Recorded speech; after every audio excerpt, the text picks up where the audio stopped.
wanting us to win just as much as we do. Trey plans to go to college, get an education, and be successful.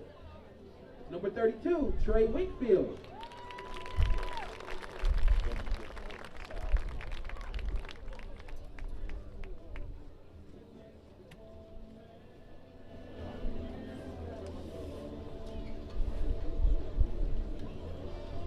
Next, we have number 35, Amir Barnaby, a 5-year veteran in the Woodford County system. He's joined on the field by his mother, Shalom.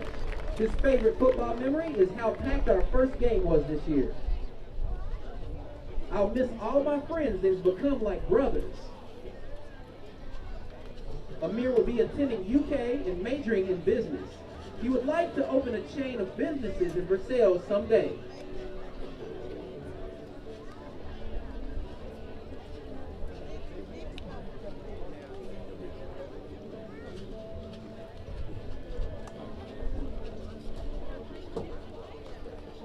Next, number 52, Drake Jackson. A 10-year player in the Woodford County system.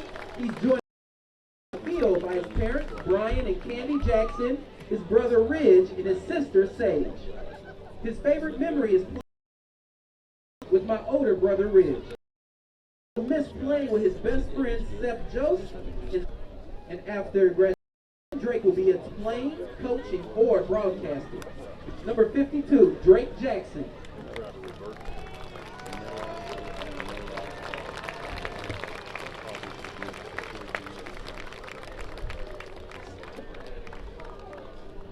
Number 56, Sage Young. A 12-year veteran of the Woodford County system. He's joined on the field by his mother, Lisa Brown, his dad, Leroy Young, and his stepfather, Kendall Brown. His brother, Landon Young, and his sisters, Emma Maria and Jasmine Young. His favorite memory is getting to run the ball after Trey Thurman tried to run the ball out of bounds, and it landed in front of me, and after I got a great pancake. He will miss being the DJ in the weight room, in the locker room before and after practice, games, and on the bus after a win on the way home. After graduation, Sage plans to go to college and major in criminal justice and to play football. Number 56, Sage Young.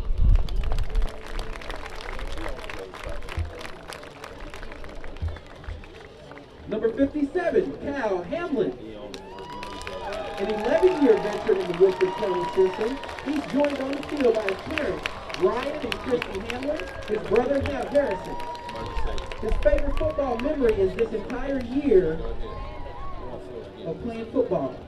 What he will miss the most about football is the brotherhood in the trenches and the real grind to get to your goals in playing for my family.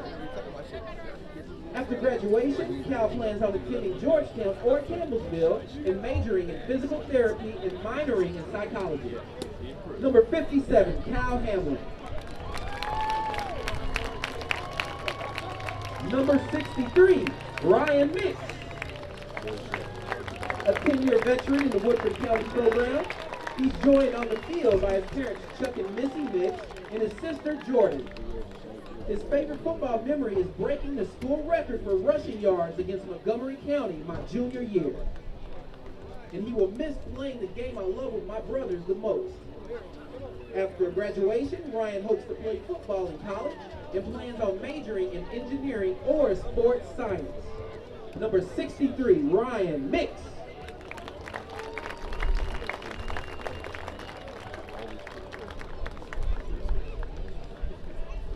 Number 67, Seth Jost. Seth is a 10-year veteran in the Woodford County program, and he's joined on the field by his parents, David and Ruthie Jost, and his brother, Adam. His favorite memory is running sprints with Coach Johnson in the parking lot until Amir threw up. And he will miss the most working with his brothers more than anything and excel with Drake and Sage. After graduation, Seth will be attending Western Kentucky University to play football and further his education in medicine. Number 67, Seth Jost.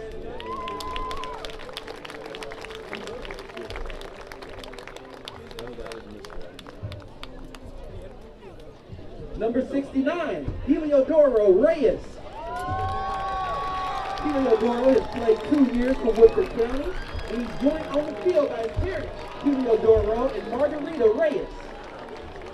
His favorite football memory is winning the Lineman Challenge in Ryle High School.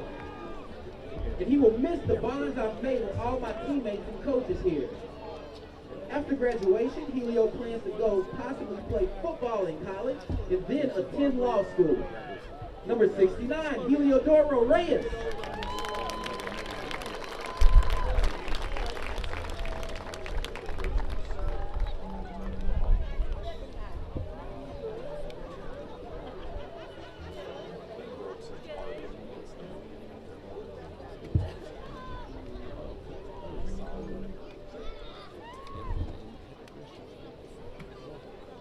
Next, we have number 73, J.B. Hudson.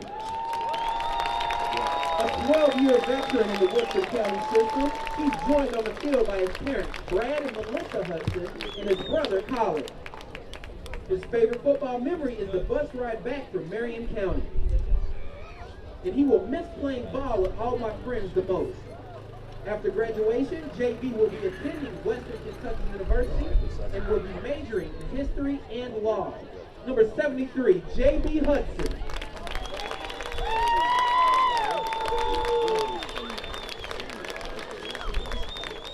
Number 78, Matt Stratton. A 12-year veteran in the Woodford County program. Matt is joined on the field by his parents, Doug and Mitzi Stratton, his sisters, Morgan and Murphy. His favorite football memory is helping set the school rushing record in 2014 against Montgomery County. And he will miss Friday night lights with his brothers the most. After graduation, Matt plans to attend college and continue playing football. He plans to be a gunsmith and a police officer. Number 78, Matt Stratton.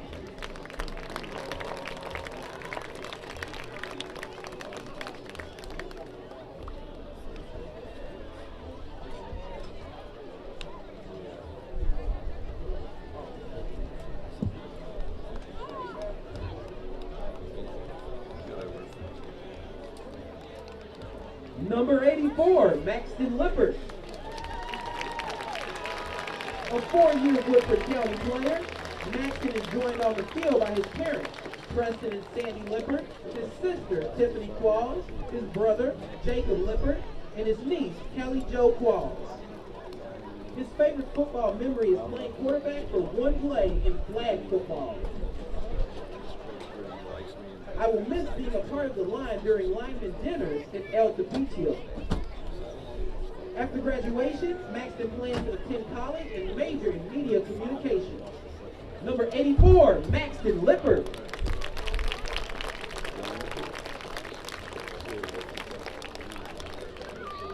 Everyone make some noise for our 2015-2016 Woodford County Yellow Jacket Seniors.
10 minutes away from Woodford County football.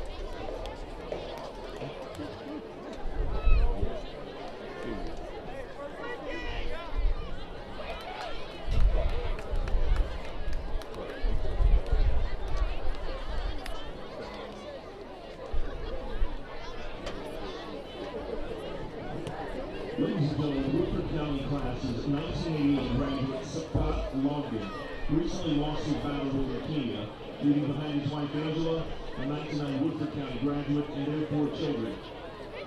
The Logan legacy is a golf scramble and a dinner that's been organized in his honor next Friday. That's a week from tonight, October 16th. Scott was a former Woodford County athlete and deputy jailer here in Woodford County. Flyers are available at the concession stand, and you can also visit Citizens Commerce, Kentucky Bank, United Bank, or National Fund for more information on how to donate to the Logan legacy. Thank you so much for your support. We need your help. Please get involved. Thank you.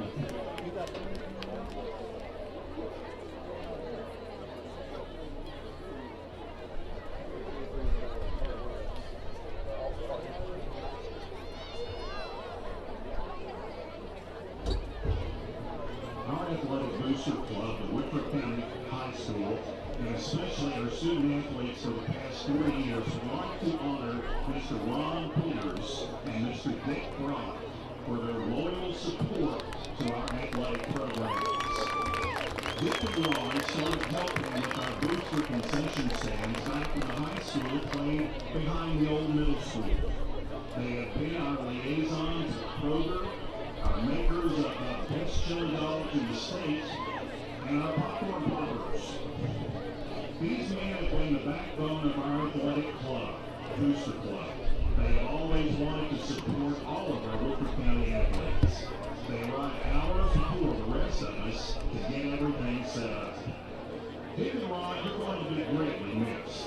Thank you for 40 years of dedication. We are here as a representation for all the athletes of Woodford County that you have impacted. To the Brock and Peters family, thank you for sharing them with us. We hope that you all enjoy good health and wonderful family memories in the years to come. Mr. Ron Peters and Mr. Dick Brock will be our honorary captains for tonight's game. Thank you, Dick. Thank you, Ron.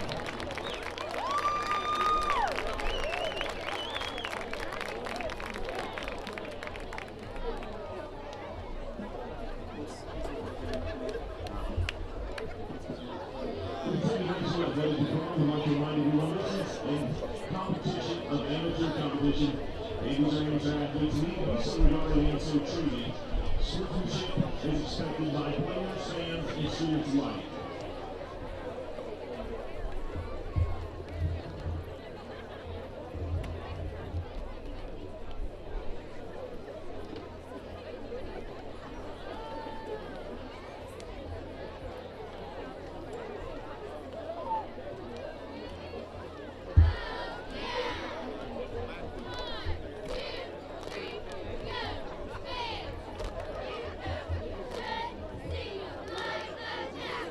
At this time, the future cheer jackets are going to do a dance for you guys. So everybody can direct your attention to the sideline and check out the future cheer jackets.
71, Logan Davis.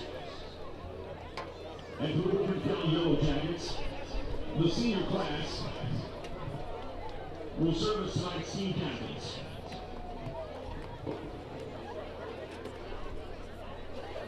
The officials for tonight's game. Your referee is Bob Porter. Umpire Tom Anderson. Linesman Colin Hudson. Line judge Aaron Haney. And back judge Andre Williams.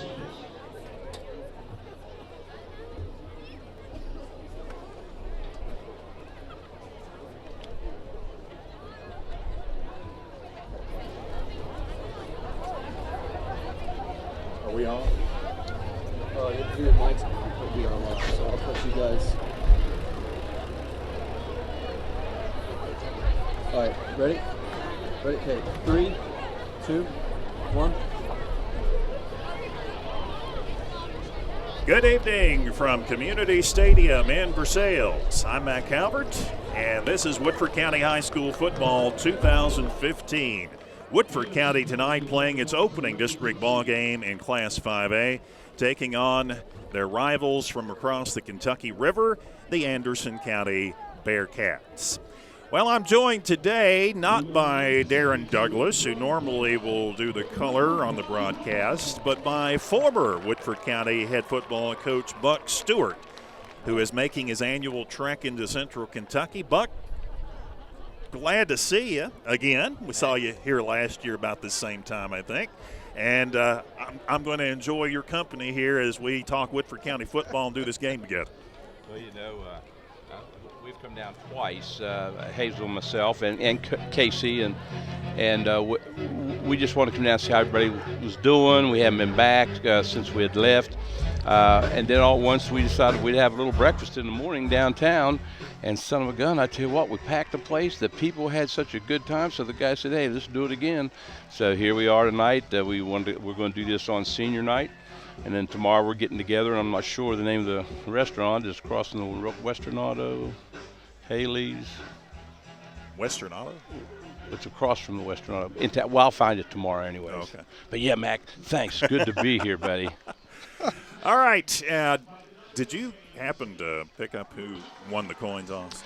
I did not. I was watching that, and all of a sudden we went on the air, and I lost track of it. But we'll be sure to find out here in just a second. Woodford County, dressed in all black with the gold numerals, now coming onto the field, out of the locker room. Anderson County's already out there in all white tonight with red numerals, and here is the national anthem.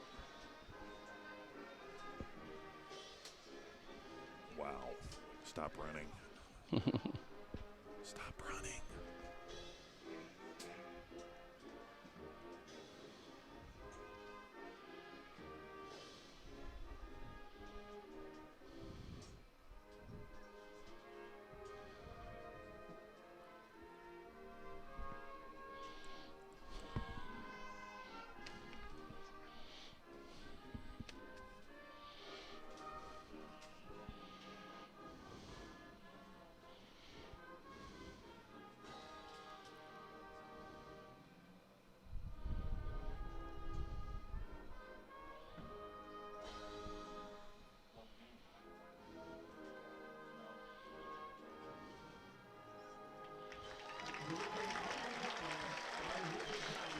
Didn't think they were going to let Woodford County come onto the field. All of a sudden, they started playing the national anthem, and the Jackets were doing some of their pregame stretching, and it caught them right in the middle of it, and all of a sudden they had to wheel and take their helmets off and salute the flag. They did a good job of that, too. That's one thing I've all my life as an athlete and as a coach, Mac, the playing of the national anthem is one of the most beautiful things because we know that we're allowed to do what we're doing here today because of that. I'd always admired the athletes, the way they pay the respect, and wonderful. Good. Well, Anderson County, we believe, lost the toss, and Woodford County, we believe, deferred their decision on kick or receive until the second half. So Anderson County is going to go back and receive the opening half kickoff, and back deep for the Bearcats is going to be Ryan Martin, number 20, and number 2, Tyler Peters. It'll be Maxton Lippert kicking off. first district contest of the season. This is a 4-team district, Buck. Ooh. And in Kentucky, 4 teams in each district make the playoffs. So guess what? Besides the fact that the teams were on the wrong sides of the field there. Yeah. I wonder what they were They had doing. to switch sides there. But no matter how you do in the district this year, you got that first playoff game. That's always good because then you didn't have to worry. I knew that, sometimes we had to play in a 6-man or a 6-team district, and you had to win at least 3 of them to get in there. And we did a pretty good job of it, too. Burkich had a real good run, going to the big dance, as he called it. Well, it appears, Buck, that Woodford County is going to kick into the wind here. We are getting a kind of a stiff wind, and the American flag is kind of blowing toward Woodford County. Kick is on the ground, and it will be taken at the 30 by Cade Cotton, and he's out to the 42. They must have had, night. Yeah, they must have had somebody pretty fast because we kicked it short, and to make sure they didn't get their hands on it, but had good coverage. So Anderson County is going to take over at its 42-yard line. Quarterback is a sophomore, Gunnar Gillis. Stands 6'1", and from a really good sophomore class. Ryan Martin, coming off a concussion last week, only had 15 yards against Paul Lawrence Dunbar in their loss. He's in the backfield. And here's the snap. It's a give to John Paul Garman, trying to get to the outside. He does. Cuts back. Kyle Hamlin's got him. And he only picked up about 3 yards before Hamlin got him. That was an outside zone, and they ran like a quick sweep off of it. He did a pretty good job. He got to go north and south on that, but it looked pretty good. And we've got a lineman, 75, Buck. I'm not sure we had him on the roster here. No, he's on there. He's Jacob Brady, the yeah. starting tackle, got hurt on the very first play, and he's getting attended to right now. When we come back to play, looks like they're going to mark the football at the Anderson County 46. So they gave him 4 yards. Going to be 2nd down and 6 coming up. Anderson County, coached by Mark Peach, who has been coaching them since 2005. Had a rough start, had a 1-9 season back then. The victory was not over Woodford County. Woodford County actually beat him in his opening contest of the 2005 season. That is also the last time Woodford County has beaten Anderson County, back in 2005. They were pretty good when I was here, too. You had to play them. And we used to get family would get together after the game, and we'd say, well, what's Bearcats do? I never heard of a Bearcat. But it tasted good. Yeah. Woodford County leads the series 21-20. So Anderson County has a chance to tie it here tonight. The series has been fond of streaks. Woodford County has a 6-game winning streak, and Anderson County has a 6-game winning streak. And usually, if you win 1, you win at least 2 in a row. That has only been an exception a couple of times. So it's a kind of a streaky series here. Brady is still down and appears to be, I hope it's not a knee, but you have to wonder right now if that is the case. They're looking into injuries so much today, especially concussions. And I remember we used to get up. I never had one, thank goodness, but I saw other boys that wouldn't even know where they were for about a quarter. They'd be just knocked silly. So now they're taking these injuries much more serious, which I think is good. They have to come up with better helmets and better ways to take care of Well, we've been hit pretty hard on the offensive line already this year. Matt Stratton out in the Franklin County game just had his MCL repaired, and apparently he may be eligible. Well, he's always eligible, but he may be ready maybe for the last game of the season, or maybe the second to last game of the season. But when we lost Madison in the Madison Central game, 67.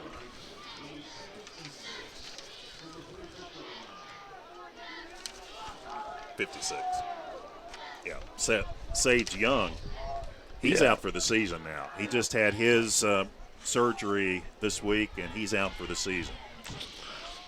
2nd down and 6 as we go back to play. Looks like a wishbone backfield. Woodford County pressed hard to the line of scrimmage defensively. And here's a give off and very little yardage, although Brendan Labhart is going to get a couple out to the 48-yard line. Yeah, Woodford County ended up in a five-man front, and the wishbone is really good against that. But you don't see the wishbone run much anymore, and so it was kind of unique seeing this. It's going to be 3rd and 4. It's a little bit different seeing the 6'1" Anderson County quarterback. They've had quarterbacks in the last couple they've been about 5'7" or 5'8", and they disappear behind the center taking the snap. 3rd down, Called about timeout. 4, and Anderson County wants a timeout as the sophomore wants to go talk to Coach Mark Peach. So they spend a timeout here. We're going to spend a timeout with a score. Woodford County nothing, Anderson County nothing. You're watching all the action on WoodfordSports.com. Are you looking for a dependable source for all your printing and promotional needs? Then shop locally and let Versailles Printing help you where no job is too big or too small. Everything from business cards to letterhead are done in a swift, professional manner. Versailles Printing can also help you advertise an event with yard signs, banners, and magnetic signs. They even do pins, mugs, t-shirts, jackets, and automobiles. That's Versailles Printing, 422 Lexington Road, or call 859-873-5497. Versailles Printing, your only local full-service printer.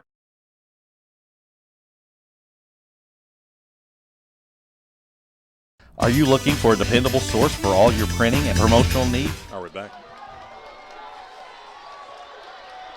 3rd and 4.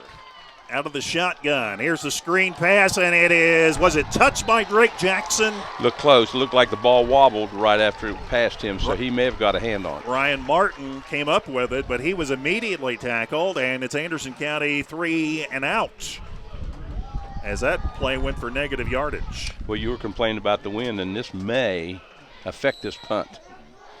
And it probably will carry this punt because nobody's deep. Yep. Nobody's deep. Nobody's deep, that's right. There's nobody deep. Woodford County kind of counting on the wind here. And this one is going to be kicked out of bounds near the 20. About the 18-yard line. They're going to give it to him on the 19. So Woodford's got a 1st and 10. Back in their own territory, nobody back. The ball had a really nice bounce and went Anderson County's way there. It was kind of unusual, wasn't it? Mm-hmm. We can see Anderson County, instead of bringing the Anderson County flag out here, Woodford County brought its Woodford County flag out here. They brought the American flag out here, and they got it set up over on the sideline, a big one, and you can kind of tell easily how that wind is blowing. Yeah. It's kind of blowing right across the field from left to right, or right to left, actually. 1st and 10 from the 20. Ryan Mix is the center. And the give off is to the fullback. That's Emir Burnaby, the bull, and he gets about a yard. I enjoyed watching him warming up, and when you said that he wasn't built very high off the ground, you're right. He's a stud. Gain of 1. It'll be 2nd down and 9 for Woodford County. Both these teams, Buck, come in 3 victories and 3 losses. Anderson County has lost the last 3. Ooh. And the last time that happened was way back, I believe, in 2005. And they've always had good football teams in Anderson County. Coach Peach is not used to that kind of record. Backs in the I formation, 2nd down and 9. This is Winkfield. Just shy of the 25, it appears, before Anderson County brings him down. He had a little crease to run to, and they're running a 4-front against Woodford County, so it'd be interesting to see how they're going to block it. They'll zone block it, I'm sure. So it puts Woodford County in a passing situation, and most likely Trey Thurman, the quarterback, is going to be facing the wind on this one. See how the ball floats on this. Check it out. 3rd and 6. 3 receivers to the wide side left. Thurman is going to run it, and Thurman is not going to go anywhere. Tried to go off left tackle, and Nathan McGregor, 53, read that one perfectly. Wow. So it'll be 4th down for Woodford County. Now the Jackets look like they're going to have to punt into the wind. Well, they have one man back this time. So Anderson County is going to get this punt. They should have pretty good field position right after this. This is only the 8th punt of the year by Thurman. Wow. In 6 games. 6+. And that one, I think, was blocked. Yes, it's it going to was. bounce out of bounds at about the 38-yard line. It was a bad snap from center, and I think 23 for Anderson County, that would be Joe Dan Crawford, was the man who blocked it. Looked good, too. I mean, the bobbling of the ball really takes the time away real quick, and you want to get a quick step so you can punt it. He did okay, but they were all over him. He had no chance to get the ball downfield. So only a 14-yard punt off the block. He was lucky to get any distance downfield at all, considering Anderson County got its hands on the football. Now the Bearcats, 1st and 10 from the Woodford County 37. Ooh, sweet. Pitch wide, going to Ryan Martin, cuts it back in, gets a few yards. And Dominic Johnson getting a little bit rugged there on the stop. There was a little bit of enthusiasm on that one, man. Yeah. Threw him down on his back there. Yes, they did. That was interesting. So Martin, again, we said he's coming off a concussion, came back off a concussion last week, only carried 3 times. Is this going to be a penalty? It looks like it. Or forward progress? They're going to give forward progress. It could be, yeah. They did. Forward progress. Yeah, it's not a penalty. Well, it ends up being a 2-yard gain. 2nd down and 8. Out of the shotgun. This is Garmin in motion. Pass. And throwing, and touchdown. Wide open is Martin for the touchdown. There was nobody deep on that one. Sucked up for the running back. When he did, the stock blocker just kind of looked at him, shook his hips, and went past him. Wide open. The 11th touchdown pass thrown on the year by the quarterback, Gunnar Gillis. Believe it or not, he's not the only gunner on this team. Oh, there's another gunner. 57, I think. Gunnar Lee. They've got 2 gunners on this team. What a name for a quarterback, huh? Must have been friends when the moms were pregnant. Named them the same thing. Hello, this is Joe Gray with Simmons McDonald's on the for extra sales. point. And to have a winning team, He had a knee. It's good. Doesn't show there. And so, with 7 minutes and 28 seconds to go in the first quarter, Anderson County off a blocked punt with great field position on the second play. Gunnar Gillis hits Ryan Martin with a 35-yard touchdown pass, and Anderson County goes on top 7-0. We'll be back right after this on WoodfordSports.com. hello, this is Joe Gravis with McDonald's for sales. And to have a winning team, you got to have teamwork.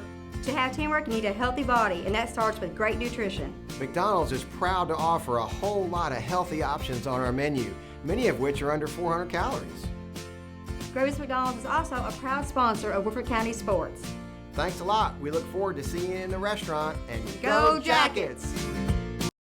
Are you looking for a dependable source for all your printing and promotional needs? Then shop locally and let Versailles Printing help you where no job is too big or too small. Everything from business cards to letterhead are done in a swift, professional manner. Versailles Printing can also help you advertise in a fond of digging early holes this year in the first quarter, and they have dug a small hole here already, trailing Bucks 7-0, giving Anderson great field position with a bad snap from center on a punt. They got to get it up through the middle of the field. I don't think they're going to have any chances on the sidelines, but they got to get this ball up the field and get some field position. D. Dapp, who's already run a kickoff back 97 yards for a touchdown this year, is back deep. This one is high and to depth. He'll take it and drop it into the end zone, so he won't come out. A muff into the end zone, so Woodford County will get it at the 20-yard line, as they did last time. I'd like to have seen him field that one because he's been, I think he's averaging, according to the stats, he's averaging over 25 yards every time on the kickoff returns. You know this old saying, Mac, old soldiers never die, so sang the GI forces. But coaches die 1,000 deaths when they ain't got the horses. Right. And I'd like to see him brought that one out. 32.8 on kickoffs. Wow. Even better than I said. But no return on that one because he couldn't handle it. 1st and 10 from the 20. Pitch going wide. Jackson out in front. Somebody reached for the face mask. Yeah, he got it. Was there a penalty flag? Yes. Okay. You know, actually, I don't think he got the mask. I think he got the helmet part. Well, if it's inside the face mask, and we'll take it. It sure will. That gives you a little field position. Can you still be a Woodford County fan? Oh, I am. I That check. was a dumb question, wasn't it? Yeah. I check on. Who else are you going to pull for around here? Yeah, you're right on that one. Franklin County? No. And Anderson County? No. Lincoln County? No. Marty and I had our days. He was a good one. So the penalty, we'll move it to the 24-yard line, and now it'll be first and 5. Yeah. First and 6. Yeah. We got another timeout. Because Winkfield lost 1. And they tacked it onto the end of the run. So we are 7:15 still to go in the first quarter from Community Stadium on a much cooler night than in recent days this week. Woodford County trailing Anderson County 7-0. You're watching all the action on WoodfordSports.com. With yard signs, banners, and magnetic signs. They even do pins, mugs, T-shirts, jackets, and automobiles. That's for Sales Printing, 422 Lexington Road, or call 859-873-5497. For Sales Printing, your only local full-service printer.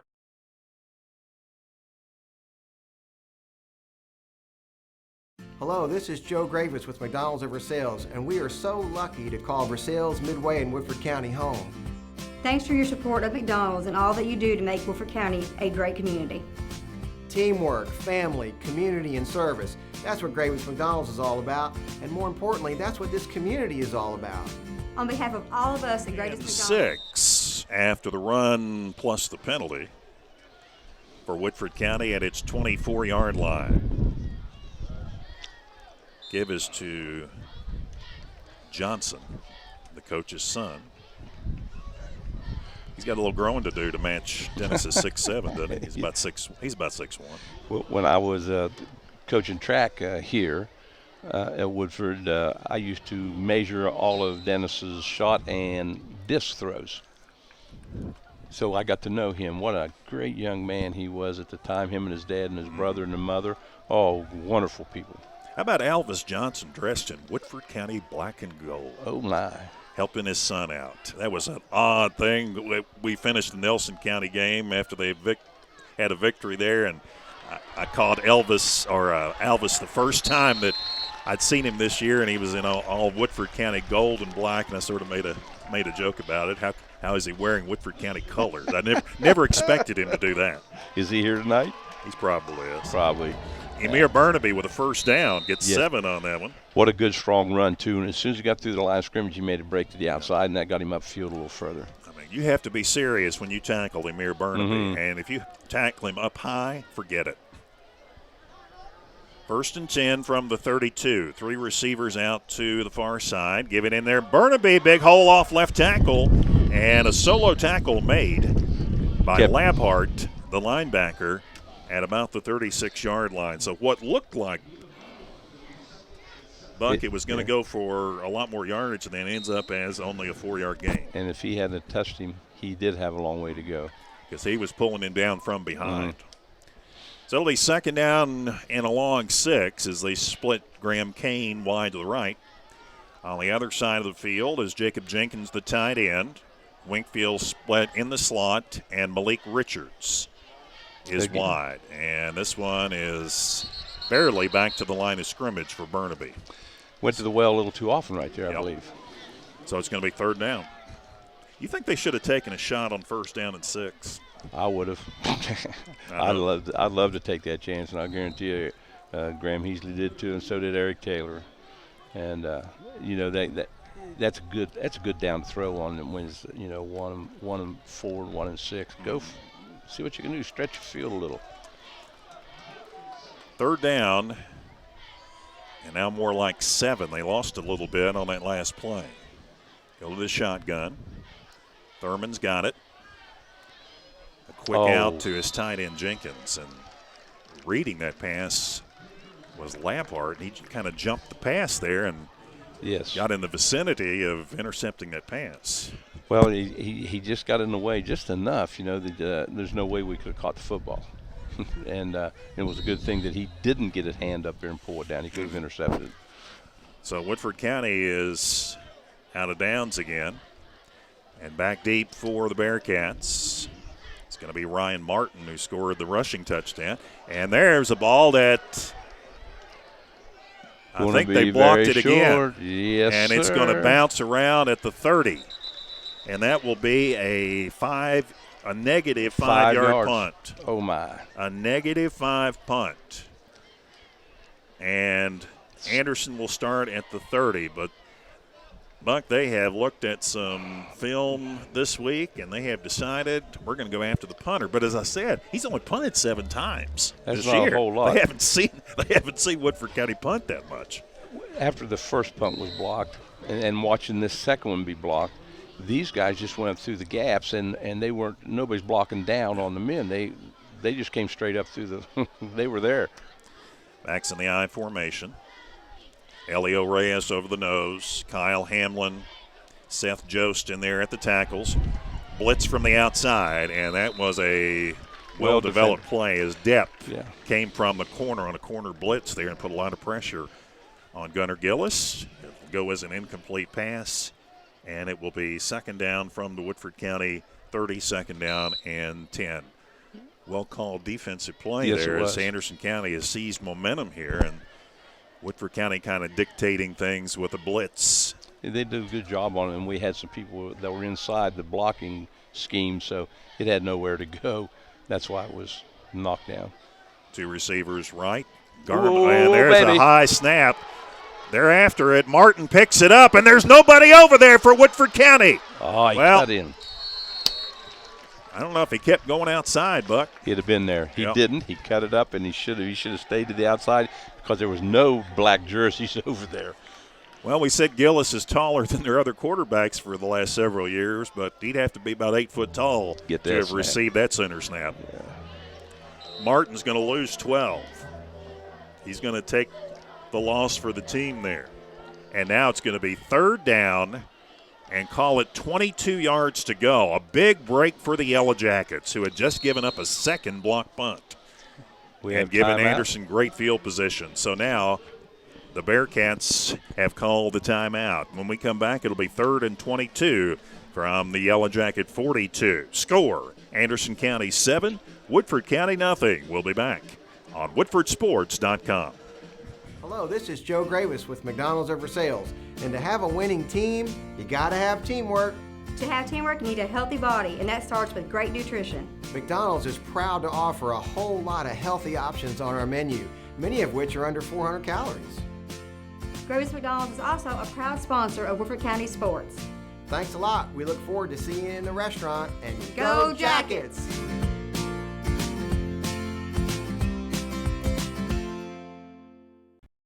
Are you looking for a dependable source for all your printing and promotional needs? Then shop locally and let Versailles Printing help you where no job is too big or too small. Everything from business cards to letterhead are done in a swift, professional manner. Versailles Printing can also help you advertise an event with yard signs, banners, and magnetic signs.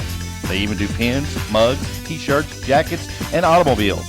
That's Versailles Printing, 422 Lexington Road, or call 859-873-5497. Versailles Printing, your only local full-service printer. Are now in on the front line along with Jacob Jenkins and Eldridge. So they have really, they're coming with blitz here. Gillis back to pass. There he goes. Dancing around. There he goes. He can run with the football, and he's going to get the first down. Unbelievable. Wow, what Unbelievable. He's down to the Woodford County 16-yard line. What a good read and run. There was nobody open downfield, and then he tucked it, and then when he had everybody inside, he cut it back over here to the sideline, did a nice job. I hate to say it, but he did a good job. And as I was saying privately to you, Buck, that could be the most important play of this game. Yes, sir. Because instead of punting, Anderson now has it in the red zone. First down. First down, leading 7-0.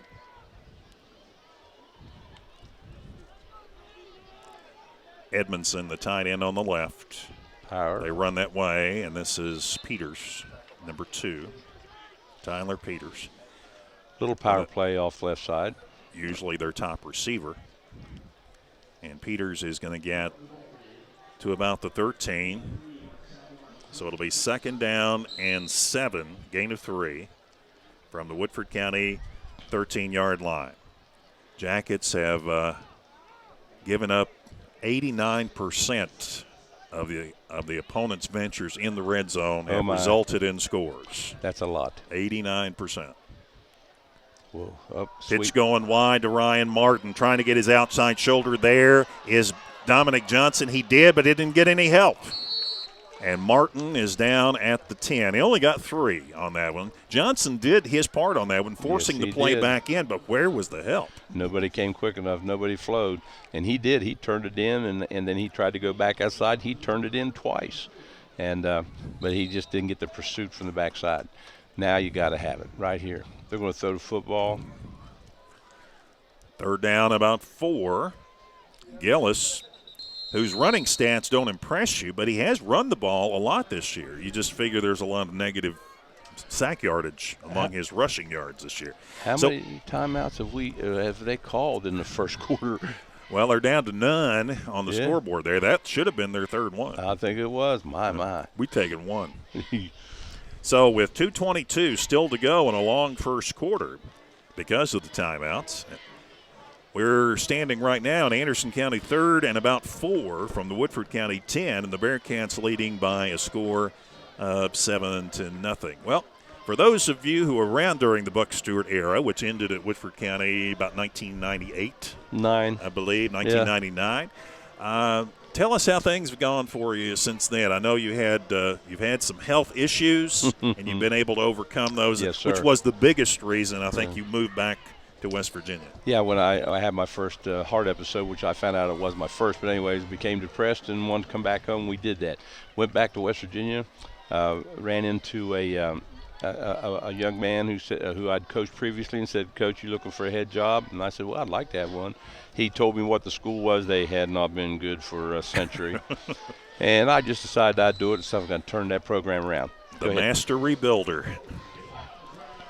Out of the shotgun, or out of the wishbone. Couldn't be much dissimilar to that. Gillis.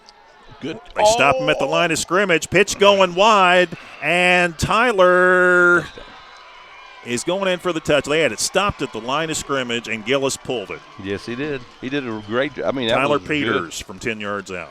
And he beat the safety to the end zone corner. Wow.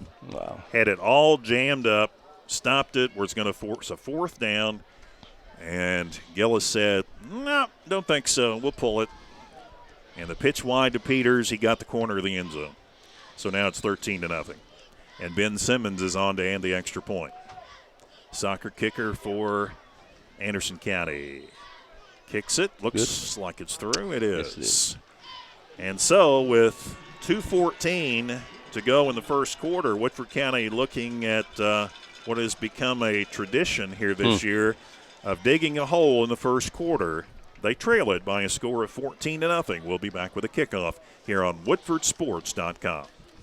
My team is made up of guards and forwards. Offense and defense. All working together as a unit. One mission, one goal. But no matter how high we're ranked, no matter what the results, there's one team we'll never beat. The sports medicine team at UK Healthcare. The top sports medicine physicians, surgeons, and athletic trainers you'll find anywhere, you'll find here. When it comes to orthopedic care, I wouldn't send my team anywhere else. I'm Louis Gaver with Sutherland Chevrolet. Come see us. We'll show you how we make buying a car fun again.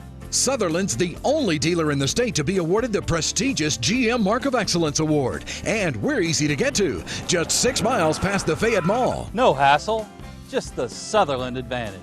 For price, service, and selection, nobody beats a Sutherland deal. Sutherland Chevrolet. Kentucky's best. Good kick. And the kick, Depp will handle it this time with his back foot on the 2. Up the right sideline. And he'll return it about 24 yards out to the 26-yard line. Did a good job on that. He broke it and saw the window, tried to get through it, but one of his blockers got shoved back into him. But it was still a good, quick return. So Woodford County will have it. They'll mark it with the nose of the football at the 27. And it will be 1st and 10 for the Yellow Jackets. Except, Buck, for the Madison Central game. where we fumbled 5 times, lost 4 of those, and all of them were converted to scores. I saw the score. I couldn't believe it. We have been down 2 touchdowns, 3 touchdowns, but we've always, except for that game, managed to come back and make it a game. So that's what they're going to have to do today. Oh, Johnson nice had throw. it, and Garmin may have reached the left arm in there to knock it away. It was a good throw. I thought he had it too, but it was good defense. That he did have his arm in there and just tapped the ball away from him. So slant pattern, and Johnson would have picked up some good yardage on that one. Yes, he would have. So Trey Thurman checks with the sideline. He'll come back out with 2nd down and 10 from the 27. Woodford needs to answer that last Anderson touchdown. But certainly don't want to punt it again. No, sir. Down this deep in your own territory. There you go. Jet sweep. Here's Richards getting a block outside, cutting it back the other way, and staying home there and pulling him down, I think is that Edmondson, number 4? Yeah, number 50 for Caleb Boyle. I think he kind of tweaked an ankle. He's having a hard time with it out there. That was Richards, right? Yes, it was. So Richards is going to lose 2. And now Woodford County is behind the stick. They're back at the 25, and it's 3rd and 12. 3rd and 12. Things are not going well here in the first quarter for the Jackets. Burnaby in the backfield. Kind of a low snap. Oh, no. Thurman drops it. It's picked up and returned to the Woodford County 5-yard line. My. When it rains, it pours. That was 51 for Anderson County. Braxton Bostick. He just hit him and knocked the ball loose. And there it goes. Wow. So it's at the Woodford County 5, 1:07 still to go here in the first quarter. And Anderson trying to make another touchdown here to capitalize on a Woodford mistake. And Ryan Martin got real near the goal line there. Yeah, it looks like he's about a yard out. So it'll be 2nd and goal from about the Woodford County 1, just inside the 1. And the Jackets are just crumbling here in the first quarter as they crumble against Madison Central. 2 block punts and a fumble. Martin flipped, and they say the ball crossed the goal line. So Ryan Martin has scored his 2nd touchdown from 1 yard out. And Anderson's lead grows to 20-0. 31 seconds left on the clock here in the first quarter. You know, one time I saw this coach, he was getting beat something terrible, and some of the guys asked him, so what did you like about the ball game? He says, my back was to the scoreboard. That was it. Good. Simmons' extra point, his 3rd. And Anderson County is having no trouble. They're playing on Woodford County's end of the field, totally. Yeah, amen. And they lead it by a score of 21-0. 3 Woodford County mistakes, 2 block punts, and a fumble, all leading to the touchdowns that Anderson County has scored. Remnants or memories of the Madison Central game where the Jackets turned the ball over and gave Madison Central a lot of short fields. They ran up 55 points, and Woodford did not score. Oh, my. Wow. So that's a pretty big school, too. But how many students are now in Woodford? 1,100, 1,200? It's over 1,200, I'm pretty sure. That's a good-sized school. 1650? A little above that. Wow. That much bigger than what I thought. Yeah. All right. It'll be Matthew Taylor to kick off. And D-Depp is back deep. We need a long kickoff return here. And they're giving Depp every chance in the world to return it from his 4. Again, he heads to the short sideline. Got a great block. Oh. And had he eluded that last tackle, he may have had a one-on-one situation at about the 40, and if he had beaten that person, it might have been chasing me all to the way. End zone. Yeah. So about a 25-yard return by Depp. And Woodford County, again, on its own end of the field. And, Buck, they've got to pull themselves together here. They have got to get something going. This series here, I think, will tell it, because if they don't get it beyond the 50, we're in real trouble. Real trouble. Wingfield's in the slot to the left side. Kane is in the slot near side. Wide receiver is Johnson. Depp is to the far side left. Burnaby the only setback in the shotgun. Thurman quickly to the sideline, off the hands at the 36 of his intended receiver, Graham Kane, so it brings up 2nd and long. It was there, he just threw it a little too far outside. And you know what that sack did and that fumble did on the last series? It's going to make perhaps Trey get rid of the ball early, maybe earlier than he wants on these throws. We'll have to see if it affects him here. I thought he got rid of that very quickly. Yes, he did. Just a little too far to the outside. He has to do it again. Throw sideline. Kane went up and got it, and if he stretches, he'll have the first down. I think it's he close. did. I think he's got it. A great awareness, Buck, by Graham Kane of where the first down marker was, because he spun and lunged and got the first down. I think he did good. I don't think there's any question. At the 40-yard line, a gain of 10. And a first down. So Woodford County finally starts to get something going here, and it looks like the first quarter will run out. We're at the end of first quarter here at Community Stadium. Woodford County has a lot of coming back to do. They trail Anderson County in this opening district contest 21-0. We'll be back here on WoodfordSports.com. Chevy deal. Hey, Amy, do you have... Not now. I'm taking a sipcation. A sipcation? Yeah, not a vacation, not a staycation, but a sipcation.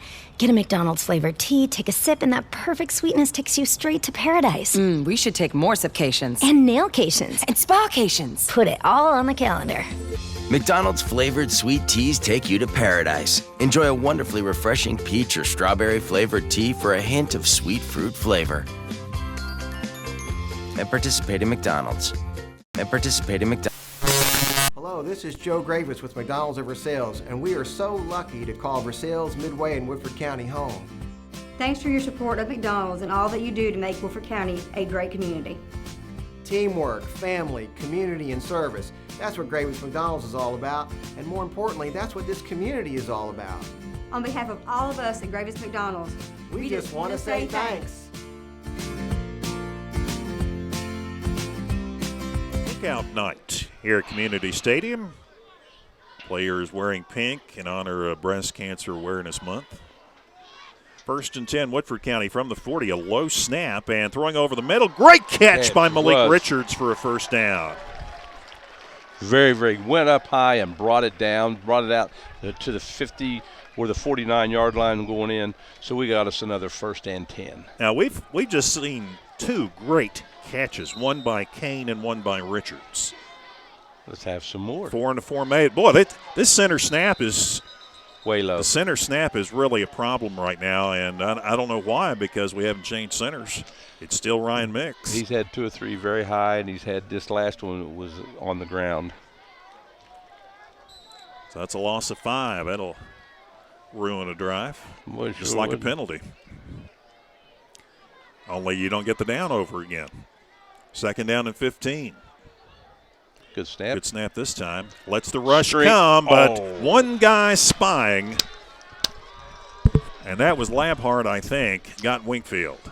Yep, it was Labhart. He was, everybody else had sucked in on the quarterback except him, and he waited. He saw it coming, and then he went to work. He did a good job on that. I hate to say it. Loss of a yard on the pass. It's going to be 3rd and 16. Woodford back in a situation they don't want to be in. Wind has died down quite a bit. Good protection. Going long. Kane is out there, and he missed him by fractions.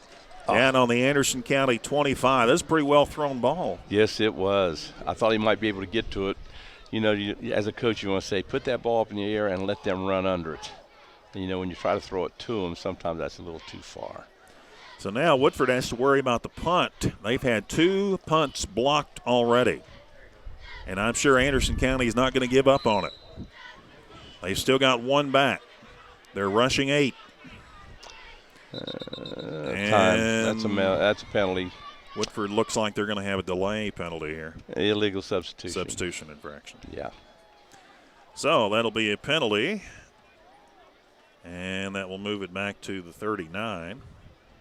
Woodford can ill afford to be giving up more yardage here, especially the fact that Anderson has blocked both punts deep in Woodford County territory. And it's a little deeper now. He'll be punting from his 25, and Ryan Martin's back at his 23. Again, the wind has died down considerably. Well, he took his time, got this one way high, but it's short. It's going to bounce back toward Woodford County, and it's going to be downed at the 37-yard line. Best field position we have had all evening defensively. So Anderson County will take over for the first time in their own territory. Well, nope, their first drive they started at their 42. This is their worst field position so far today. Whoa, there comes the wind you were talking about. I said it had died down, and here comes the big gust. So 1st and 10 for Anderson County, leading 21-0. So they'll have to score this time without the benefit of a Woodford County mistake. Wide receiver is Franklin, wide to the right side. And to the left, in motion is Yet, and they give off to Ryan Martin. He's the speedster in the backfield, and they'll mark his forward progress to the 40. He scored a couple of touchdowns last year against Woodford County, one by rush and one by pass, had 86 yards, played a really good game. He was quick. You can see that. Of course, we had him defense, but he got there real quick. Anderson beat Woodford County last year 35-7. As we said, they've won 4 straight in this series, after Woodford had won 6 straight. Rolling is Gunnar Gillis, and that one didn't come out of his hand quite right. No, it didn't. It didn't. It seemed like he kind of had it on the side of his hand, and it went low. So it'll be 3rd and 7 coming up for the Bearcats. They have yet to not complete a 3rd down situation. That's true. They had a 3rd and 3rd and 22. And he got loose. And Gillis, you got to watch Gillis because he got 26 on a 3rd and 22. Shotgun. And Woodford County is going to take one of their 2 remaining timeouts, as the coaching staff didn't like what they saw. And so it'll be 3rd and 7 when we come back. Yeah, the coaches have changed here, Hello, this is Joe Gravis with McDonald's of Versailles, and we are so lucky to call Versailles, Midway, and Woodford County home. Thanks for your support of McDonald's and all that you do to make Woodford County a great community. Teamwork, family, community, and service. That's what Gravis McDonald's is all about, and more importantly, that's what this community is all about. On behalf of all of us at Gravis McDonald's, we just want to say thanks. Hello, this is Joe Gravis with McDonald's of Versailles, and to have a winning team, you gotta have teamwork. To have teamwork, you need a healthy body, and that starts with great nutrition. McDonald's is proud to offer a whole lot of healthy options on our menu, many of which are under 400 calories. Gravis McDonald's is also a proud sponsor of Woodford County sports. Thanks a lot. We look forward to seeing you in the restaurant, and Go Jackets! We'd like to. Are you looking for a dependable source for all your printing and promotional needs? Then shop locally and let Versailles Printing help you where no job is too big or too small. Everything from business cards to letterhead are done in a swift, professional manner. Versailles Printing can also help you advertise an event with yard signs, banners, and magnetic signs. They even do pins, mugs, t-shirts, jackets, and automobiles. That's Versailles Printing, 422 Lexington Road, or call 859-873-5497. Versailles Printing. He's hit as he throws, and it's incomplete. Kyle Hamlin had him in his arms, and Gillis could not get his throwing arm free. The ball flutters to the ground, and it's going to be 4th down, and the Woodford defense does the job. Now we're going to get some chance here. Let's see what we got. That was a pass and not a fumble, by the way. Yes, it was. His arm was coming forward. So, for the first time, it'll be Cade Cotton punting. And Depp is back deep for Woodford County at about his 20. Jackson got in there. The punt is low, but it's going to take a good bounce, and it'll be right at the 20. Woodford touched it. Yes, they did. We got back on it, though. Boy, that was close. That was scary. That was Johnson that touched his leg. I don't think he was ready for that hop, and it touched his leg, but he fell on it. He was aware. Thank goodness. So with 9:38 to go here in the first half, and Anderson leading 21-0, Woodford County will have it right at its 20. The Jackets' field position has not been good throughout the ball game. They started at their 26. They started at their 20. They started at their 27. They started at their 30 and now at the 20. So not great field position. No, it's not. Of course, the scores have come by turnover. Amen. That's been if you call two block punts turnovers, and then there was a fumble. Thurman back to pass, sideline. Malik, go get it. Oh, couldn't. Too high at the 50-yard line. Covered by Kate Cotton, number 18. He got the ball up that time. It was just a little too far out of bounds, but he did get the ball up to let him have a chance to catch it. He has had a tendency to underthrow balls, but tonight he's overthrowing. But I'd rather see him overthrown and the receivers have to run under them than to see it thrown short and the defense playing the inside position. Exactly. Having a chance to jump the pass. There's a quick pass to bubble Trey screen. Winkfield. Little bubble. And it'll be about a 4-yard pickup. The key to that play is the person that does not catch the ball has to block the guy covering the guy's catching the ball. You got to block his man. That's the key to it, and that didn't happen that time. 9:05 to go in the first half. Woodford trailing 21-0, facing 3rd down and 7. That's Depp in motion. Thurman lets the rush come again, deals it off to Johnson. Too many white shirts in the area, and Johnson's going to be spun down at the 22. And he'll lose 2. It was when he caught the ball, he was just had too many people around him to go anyplace. Did he throw it too early? Well, he may have, but the defense was right there, so early or not, they were there. They have pretty much diagnosed both of those middle screen opportunities. They've had someone waiting on it. They've rushed the passer, but they've had at least one man staying back and waiting for that short screen coming. So it's going to be 4th down and 7. Little punt.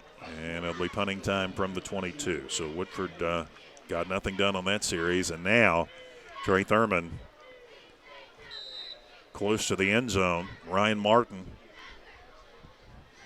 just across midfield to receive this one. Need a good snap. Got it. They're coming. And he got off a beauty. What a nice beauty. Martin takes it and fumbles it. I think Woodford got it. We got it. He got it. We got it. I think Dominic Johnson was the man, number 1. No, who was it? 3. Number 3, D. Depp came up with it. What a punt by Thurman. And Martin lost it. And Depp recovered it. So a mistake for Anderson County finally. And at 8:34 to go in the first half, now Woodford County has field position at the 33-yard line of Anderson. Martin fumbling the punt. Depp recovered it. Interesting. Got to do it now. Got to capitalize on it. Got to do this. 4 down territory right here, and it must be a touchdown. And you got 8:34, so you got some time. Power backfield. Amir Burnaby with Jalen Washington. And they, boy, that was Braxton, the guy who picked up the fumble, Braxton Bostick. Nobody picked up the backside defensive end, and he just came in like he owned the place. I mean, he did. So Winkfield is dropped back at the 35. He'll lose 2. Woodford has a lot of negative yardage here in the first half. It'll be 2nd and 12. Sort of puts you right immediately in a passing situation here. That defensive end just had no problem coming downhill on that. Got another power situation. Yep. Power eye to the left. Give inside to Burnaby. Had his legs taken out from under him, I think, by Edmondson Ford. He got a couple. So now, still got 2 downs left on this series because they're going to take their 4 downs. A gain of 2. Got the loss back, but now it's 3rd and 10. Yes, it is. They have to go for it here twice. There's no way, with the score the way it is, that they can try even a field goal. They're going to have to go for it.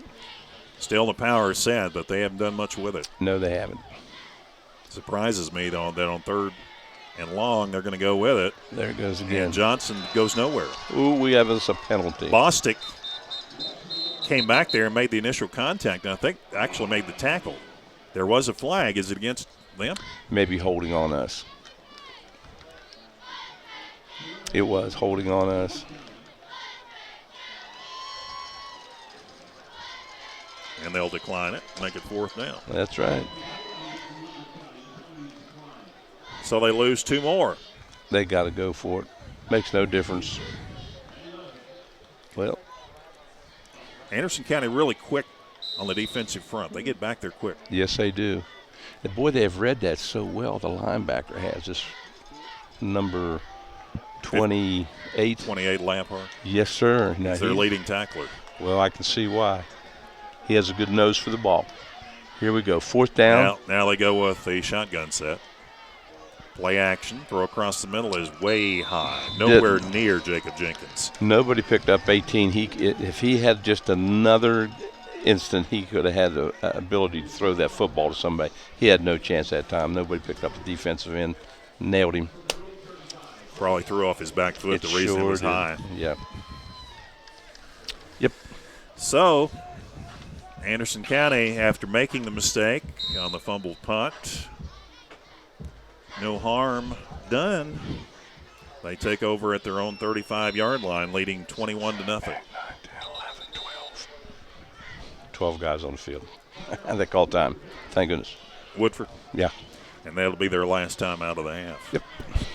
So with 6:45 to go in this first half, Woodford County called a break on a fumble punt by Ryan Martin of Anderson County, but absolutely Buck went nowhere with it. Nope. Nowhere. They lined up in that power set, and usually that's a good offense for Woodford County because of the blocking that Woodford County has up front, power, but Anderson County seems to be too quick for it. It's that one linebacker, Lambert, you was telling me about, their leading tackler. He has had his nose on that football when they went into the power about every time. So, you see that. So obviously they've been Woodford has been well scouted. Yeah, and he's done a good job with it.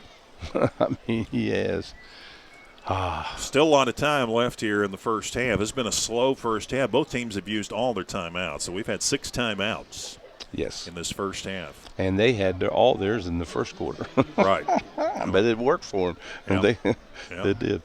What happened to the WCHS on the hillside there? I missed that. I don't know. They didn't plant. I guess they didn't get the landscaping done this year. Wow. Well, I always remembered that. It was so neat. Give off in there is to Labhart, and he'll strain for 1. Woodford doing a nice job. Hamlin was in there. And Elio Reyes also in on the stop. Labhart back to the line of scrimmage and no more, so it'll be 2nd down and 10 for the Bearcats from their 35-yard line. Gunnar Gillis re-entering the huddle. Got the game started with a 35-yard touchdown pass to Ryan Martin. It was pretty. And then they have scored twice more off Woodford County mistakes. Gillis, sideline, got a man over there, but good one-on-one. Good tackle. Good solo tackle over there by Dominic Johnson as he takes down John Paul Garman for a short pickup. That was good defense. I mean, the quarterback threw the ball in there really nice. But it was still good defense. After he caught the ball, there was no gain. So only 3 yards total, so Yeah. it'll be 3rd down and 7. So again, Woodford County has a chance. let's pick one off here in the flats and let's go for a touchdown. What do you think? Yeah, that sounds good to me. Let's try it. Blake Franklin wide to the left, wide to the right is Garmin. Fake. Before he's hit, Gillis gets it away, and he's got his man. To the 30, the 25, cuts back to the middle of the field, and it will be a touchdown for John Paul Garmin. 62 yards. My. Went the other way, though, didn't it? He was about to be hit, Buck, but he stood in there. Yes, he did.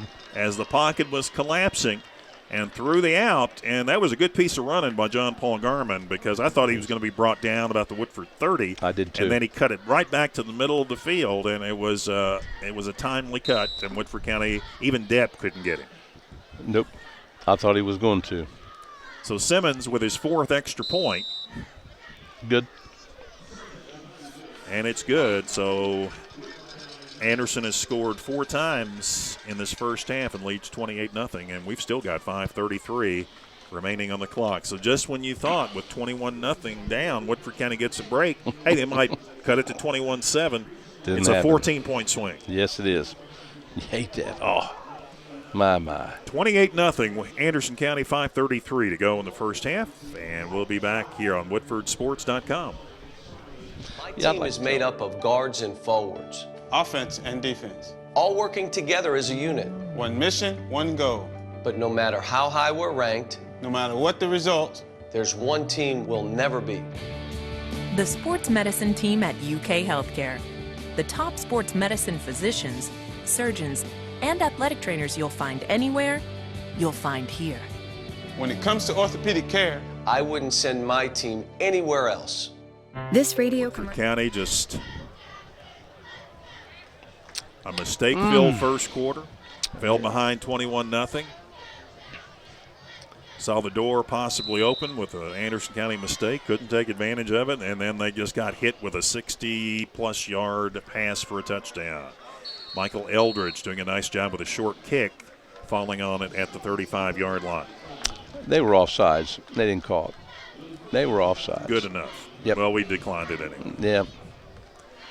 So it'll be at the Woodford County 35-yard line. So you said this place has changed a lot. Of course, you came back last year. It really hasn't changed since last year. No. But when you first came back, what were some of the things that you really couldn't believe? We had this little locker room up here up on the hill, and we had 60-some boys playing football, but it would only hold 30. And in the rain, I hated it. In the rain, the guys had to stand outside. Yep. Yeah. And then this field one time got so muddy. It was awful all year. Now look at it. Beautiful. Yeah, it doesn't matter what the weather is now. Burnaby's going to get about 4. Had that Bermuda grass, had to really take care of it. And it would go dormant. Yep. And it would be brown, and it just didn't look very good. No. But they did take good care of this field the best they could. But this locker room over here, I haven't been in it yet, but boy, that looks really neat. Needed it. Yeah. The biggest thing is this turf because with so many soccer games played on it, boys and girls plus the football. Here we go. There's Burnaby. Go, go, Into go, the go. outside, got Good across run. midfield, and that's a nice individual effort there by Burnaby to get the first down. It sure was. Nice. He lowered his shoulders and went under people. He didn't even hit him. He just went under him. He just bounced. It was good. So a 13-yard pickup and a first down for the Yellow Jackets. Under 5 minutes to go in the first half. Jackets trying to get something on the board, something to go to the locker room that's positive. Wide receivers, Graham Kane to the right, Richards to the left, and here's Burnaby, and what a bull. What a bull. Dragging people. I mean, that's a mere Burnaby right there. I like it. And not much else. Now, let's hope they don't go to it too long because those linebackers are going to start stuffing him. So Burnaby gets 6, dragging defenders with him. It'll be 2nd down and 4 as we approach the 4-minute mark good crowd on hand on the Woodford County side. Anderson County was late getting in, but they've got a good crowd on the far side. On Pink Out Night, raising awareness of breast cancer. Thurman throws as he's hit, and it is caught at the 25 by Richards. Good. Now, you talk about earlier, Gunnar Gillis standing in under fire. Trey Thurman stood in under fire on that one. Sure did. And Richards came back for the football and got a first down at the 24.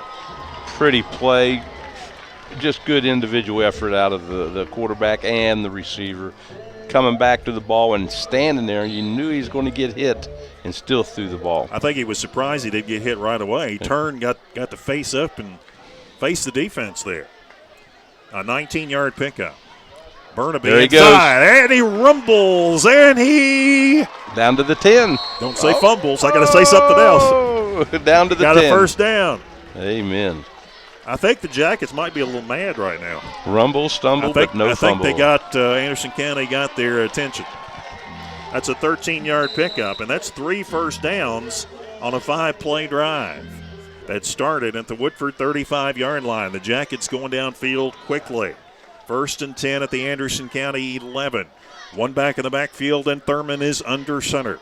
He's got it. He gives again to their workhorse Burnaby. And this time he gets thrown back, but got inside the 10. They were looking for him that time. Yeah. They were looking for him. Burnaby has carried every time on this drive. He's carried 5 times in the 6 plays Woodford County has run. Richards caught the pass. It'll be 2nd and 8. You know, I'd fake it to him right up over the middle and hit the end on a slant because I tell you, everybody's sucking in on him because they know that he's been the bull this series. Let's see what happens. So 2nd down from the 10. 3 receivers short side, the near side of the field. Thurman goes back to pass, throws the fade to the end zone, looks pretty good. Oh, he dropped it. Thurman threw it right over the top of Garman, and Johnson couldn't handle it in the back of the end zone. Wow, what a nice throw. Trey Thurman has thrown the ball well here on the last several series. Very well, and that was perfectly placed. And he threw it early. Yes, he did. And the defender didn't have a chance to look at it, threw it right over Garman's shoulder, and that should have been caught. Oh, it should have been. Oh, he'll dream about this all night. I used to tell the guys here, I said, you know, when you do real good things real good, when your feet hit the floor in the morning, you know you won. 3rd and 9. There it is. Oh, and he threw it behind, and yes, that could have been 100 yards the other way. Oh, my. He threw a kind of a skinny post there to Dominic Johnson, and he threw it behind Johnson, and Garman could have gone the other way. Oh, my, he could have. And he knows it. As he slaps his hand several times, I could have had me a 100-yard interception return. This team, Buck, has intercepted 10 passes. Their secondary's intercepted 10 passes in 6 games. Wow. And one of them has four interceptions. I believe that's Peters has 4. So now it'll be 4th down. Woodford going for it, of course. Strong rush, sets up the middle screen, and it's incomplete. And again, the middle screen just is not working because they're spying it out, and Labhart has pretty much shut all those middle screens down. He sure has. He's been the player of the game as far as I'm concerned. I tell you what, he's looked really good. So that is deflating right there. And he's got a chip on his shoulder, too. If you notice that, he wants to tackle you. Well, that's kind of you on defense, that's for sure. That's mad. Well, that's not going to put Woodford County in. They were mad. They were going downfield. They were clicking on offense. Burnaby was running hard, and then all of a sudden they get inside the 10 and come up empty. Long count. And a more conservative look in the backfield area. I think that's Labhart, and I think he stopped behind the line of scrimmage. Labhart got to 28. He's going to lose a yard as Woodford County made some penetration on that one. But Anderson County, I think, trying to run out the clock or run out what they can of the clock. because of their field position right now. We're going to see a real nice play-action pass here, I bet you. Next 1 or 2 plays, we're going to see it. You don't think they're going to be content with 28-0? Nope. No, sir. No timeouts left. Of course, they're not going to take any if they had any. Martin broke away from a jersey tackle and got to about the 10. And Jonathan Colley, the linebacker, came up and made the stop. Like Richards, the cornerback, off that right side. So Martin is going to get a couple of yards, and now it's going to be 3rd down. If Woodford had a timeout left, they would definitely have called it right here, but they don't. Nope. Minute 24, and Anderson County is going to let as much time roll off the clock as possible. No way Woodford County can stop it and force a deep punt. They've used all their timeouts. 3rd down and 9. Martin looking for running room, not a whole lot. Gets to about the 13 possibly. You were right. Elio Ray, that's Jost in there on the stop. Ben Bruckner, the linebacker. And it'll be 4th down. The ref. They'll have to We got punt. 10 seconds. 10 seconds. There's 10 seconds left between the whistle and the half. So Woodford County is going to have to try to block this punt. Get after it, guys. Get after it. Oh, Colley. Close. Almost got it. Get away from it. Get away from it. Well, we'll get maybe 2 plays. 19 seconds. We'll get 2 plays maybe. So with 19.9 seconds officially, Woodford will have the football at the Anderson 44.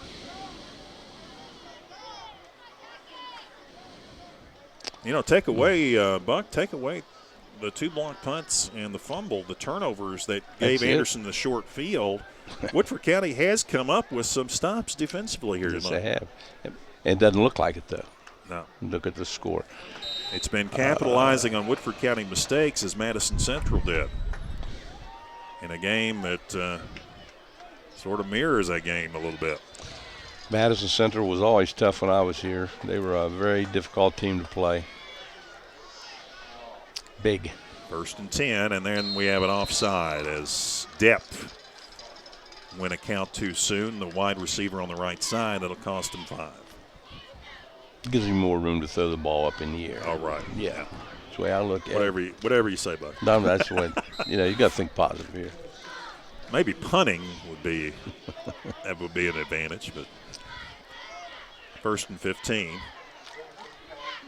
And I don't know what they're trying to do with that one. They have a flag thrown too. That was a hold on us. Bang, bang, bang. Yep.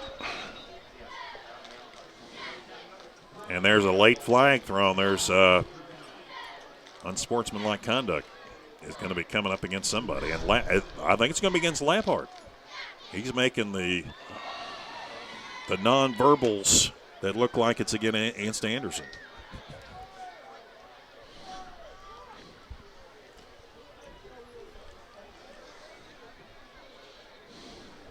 So the short pass. We had a hold, and then we had a little bit of a scuffle on the sideline. I think that may have gone against Anderson, so they should just offset. What'd they say? Oh, they're going to measure it off, then they're going to come back. This is going to be a 10-yard penalty. Yeah. And then it's going to be 15 yards the other way. But that is that an automatic 1st down, though? No, I don't think so, not in high school.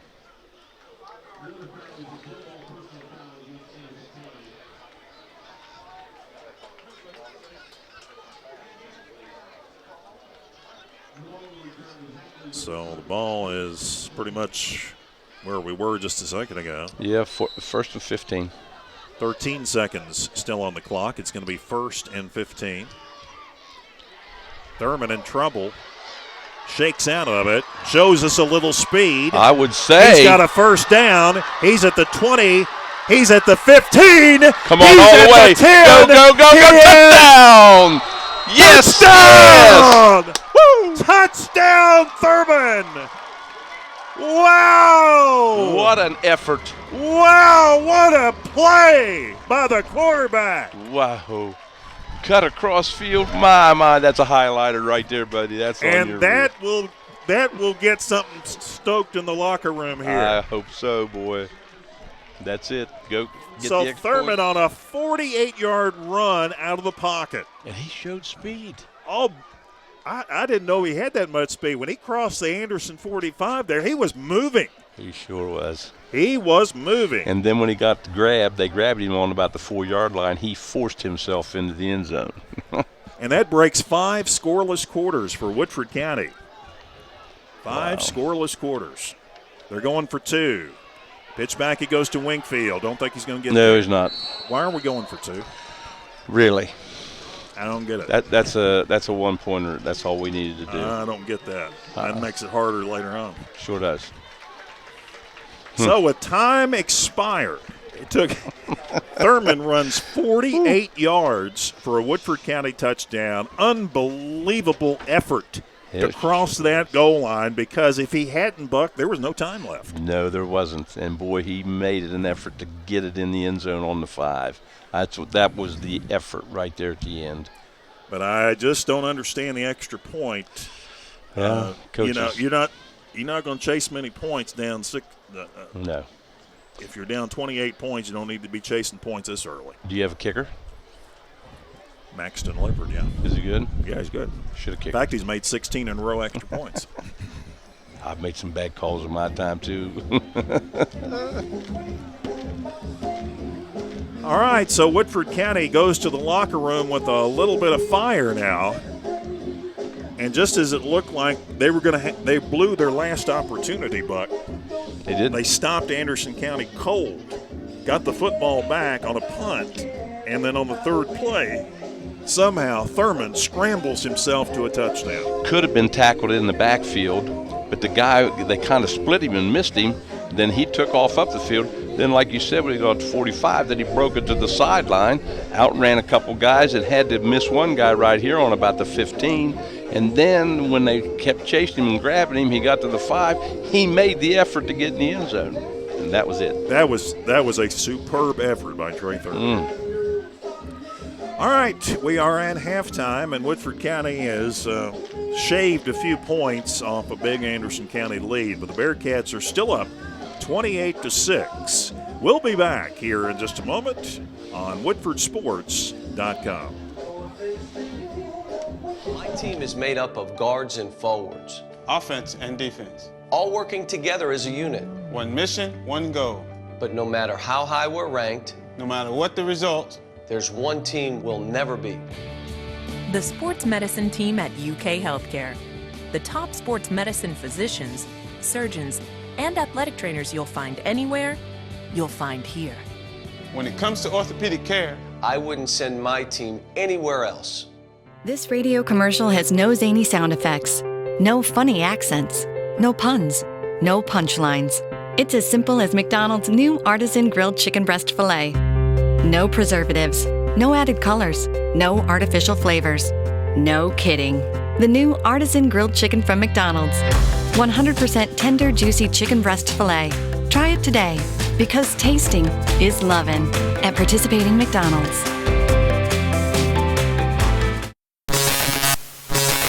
I'm Louis Gaver with Sutherland Chevrolet. Come see us. We'll show you how we make buying a car fun again. Sutherland's the only dealer in the state to be awarded the prestigious GM Mark of Excellence Award. And we're easy to get to, just 6 miles past the Fayette Mall. No hassle, just the Sutherland advantage. For price, service, and selection, nobody beats a Sutherland deal. Sutherland Chevrolet. Kentucky's best Chevy deal. Hello, this is Joe Gravitz with McDonald's of Versailles, and we are so lucky to call Versailles, Midway, and Woodford County home. Thanks for your support of McDonald's and all that you do to make Woodford County a great community. Teamwork, family, community, and service. That's what Gravitz McDonald's is all about, and more importantly, that's what this community is all about. On behalf of all of us at Gravitz McDonald's, We just want to say thanks.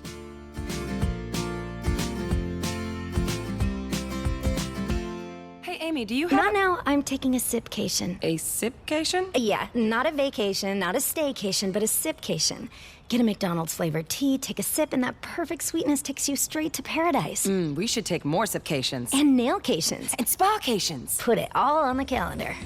McDonald's flavored sweet teas take you to paradise. Enjoy a wonderfully refreshing peach or strawberry flavored tea for a hint of sweet fruit flavor.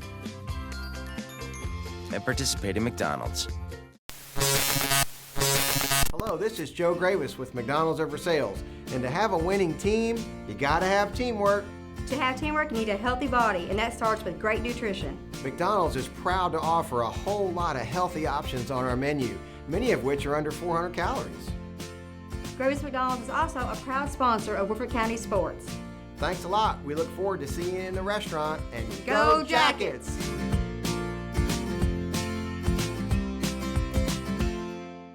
Are you looking for a dependable source for all your printing and promotional needs? Then shop locally and let Versailles Printing help you where no job is too big or too small. Everything from business cards to letterhead are done in a swift, professional manner. Versailles Printing can also help you advertise an event with yard signs, banners, and magnetic signs. They even do pins, mugs, t-shirts, jackets, and automobiles. That's Versailles Printing, 422 Lexington Road, or call 859-873-5497. Versailles Printing, your only local full-service printer. We'd like to introduce the all-new McDonald's McChicken Sandwich, but we can't. You see, the McChicken Sandwich isn't all new, and that's the point. It's the same tender, juicy chicken you've been loving all along, with the same peppery crunch on the outside. It's 100% brand not new. The McChicken Sandwich is still the same great price, too, just $1. Find it on McDonald's Dollar Menu and more, with meal choices you can count on at prices you'll be loving. Prices and participation may vary. My team is made up of guards and forwards, Offense and defense. all working together as a unit. One mission, one goal. But no matter how high we're ranked, No matter what the result, there's one team we'll never beat. The sports medicine team at UK Healthcare. The top sports medicine physicians, surgeons, and athletic trainers you'll find anywhere, you'll find here. when it comes to orthopedic care, I wouldn't send my team anywhere else. This radio commercial has no zany sound effects, no funny accents, no puns, no punchlines.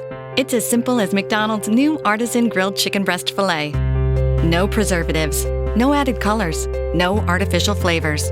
No kidding. The new artisan grilled chicken from McDonald's. 100% tender, juicy chicken breast filet. Try it today, because tasting is lovin' at participating McDonald's.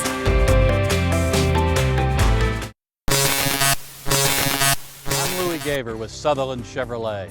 Come see us. We'll show you how we make buying a car fun again. Sutherland's the only dealer in the state to be awarded the prestigious GM Mark of Excellence Award. And we're easy to get to, just 6 miles past the Fayette Mall. No hassle, just the Sutherland advantage. For price, service, and selection, nobody beats a Sutherland deal. Sutherland Chevrolet. Kentucky's best Chevy deal. Hello, this is Joe Gravis with McDonald's of Versailles, and we are so lucky to call Versailles, Midway, and Woodford County home. Thanks for your support of McDonald's and all that you do to make Woodford County a great community.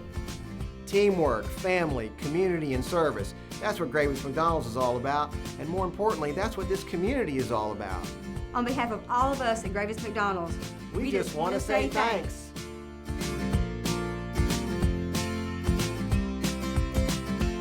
Hey, Amy, do you have... Not now, I'm taking a sipcation. A sipcation? Yeah, not a vacation, not a staycation, but a sipcation. Get a McDonald's flavored tea, take a sip, and that perfect sweetness takes you straight to paradise. We should take more sipcations. And nailcations. And spacations. Put it all on the calendar. McDonald's flavored sweet teas take you to paradise. Enjoy a wonderfully refreshing peach or strawberry flavored tea for a hint of sweet fruit flavor. And participate in McDonald's. McDonald's.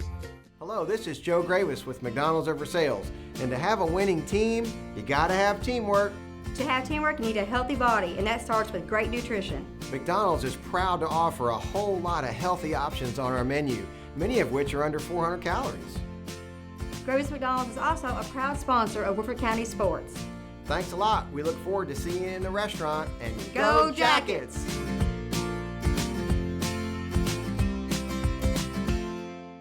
Are you looking for a dependable source for all your printing and promotional needs? Then shop locally and let Versailles Printing help you where no job is too big or too small. Everything from business cards to letterhead are done in a swift, professional manner. Anderson County 28, Woodford County 6. Halftime here at Community Stadium in Versailles in a 5A district contest opener for both schools, Woodford and Anderson. Well, you never know who's going to show up on a Friday night here in the booth when Darren Douglas is gone. First it was Buck Stewart, and now it's Eric Taylor. Glad to be here. Wish it was a better score up there, but I'm glad to be up here with you, Mac. Well, what's your analysis of this first half? Well, the biggest thing I see for Woodford County, you know, I'm an O-line coach, and we have basically a shoot-a-shoe split. And all you're doing there is cramming the middle up. There's nowhere to run the ball. And I was texting Pete Barnhart there, you know, one of our youth football coaches. You know, you got to have at least a 3-foot split in there. We're just clogging it up by simply getting that close, and there's nowhere to run the ball in there. We haven't established a running game. You know, they're playing a 7-diamond defense, and against that defense, you got to run the ball off tackle. So hopefully they'll go in there and make some adjustments, and we'll come back out here and play some better football. You think the splits will be bigger in the second half? I would hope so. You can't. Usually we have been pretty successful running power I, but tonight we're not doing anything. Well, to be able to run the power I, Mac, you know, when you have a 1-foot split, and you know they're playing a 7-man front. Right. There's nowhere to run the football. Right. There's no natural holes. At least if we get a split, I hope we get a split, and we can at least have some holes by alignment. Right. But we'll see. Well, how is youth football going? We have a lot of former players who have sons that are playing in the Woodford Youth Football League. I'll tell you what, we've got a great thing going here. You know, being able to play on the turf means a lot to our kids. But we have three divisions: 10U, 8U, and 6U. Our 8 and 10Us are solid. Our 6U is they're developing.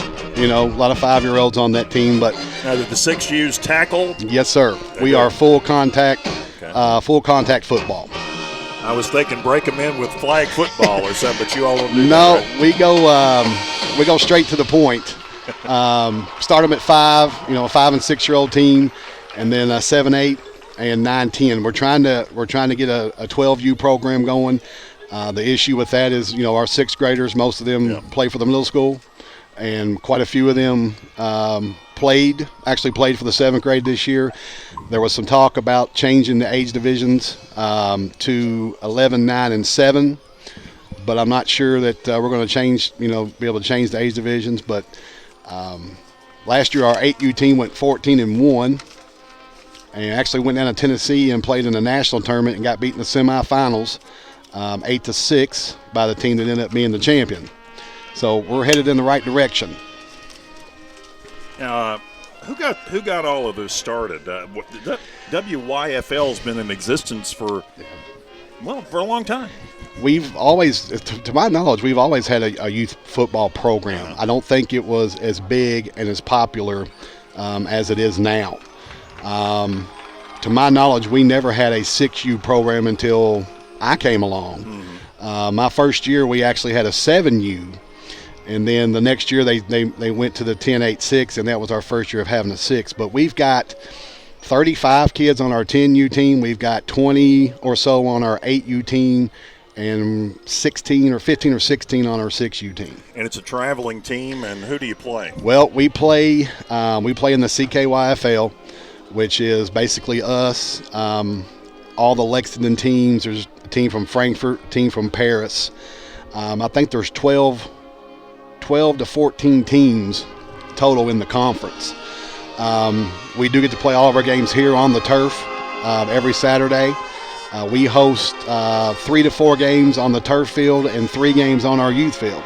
So we're holding anywhere from 7 to 9 games every Saturday out here. Pete Barnhart is our president. He's done a fabulous job running the thing. It's a very popular program, and we're excited about the number of kids that, you know, we want kids to be excited and to have fun and learn football. and that's what we're doing. What kind of future does Woodford County have in these kids?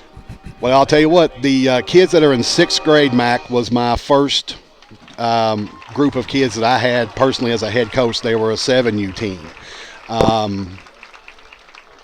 If you look at the number of those kids that actually played on the 7th grade team this year, you got to feel good about it. I think in 3 or 4 years, when those kids get in high school, and I think you'll see the fruits of our labor. But, I tell our kids, football's not for everybody, which is the reason why we have 20,000 soccer teams around here in fields. But we're retaining our numbers, man. They're coming back, and it's just a good experience for them. And that, winning solves a lot of problems, and we win a lot of football games. So, well, there must be some. They watch a lot of football on television. Where do they get their interest from? I know our high school program has not been that successful here in recent years. Where does their interest come from? Just from the development of their own program? Well, I think a lot of that just has depended upon the amount of success that we've had. The last 3 or 4 years, we have been very successful. Every year for the last 3 years, we've either been in the championship game or won the championship game in our tournaments that we have here at the end of the year. And for the last 4 years, we've been going to Tennessee to the Battle in Rocky Top and been very competitive down there against, they have teams from all over the country. You got over 300 teams coming from 17 or 18 states. So you're on the big stage there.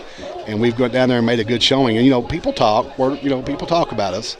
But I think it's just a testament of our success. And we're teaching fundamental football, Mac. We're teaching kids how to block and tackle.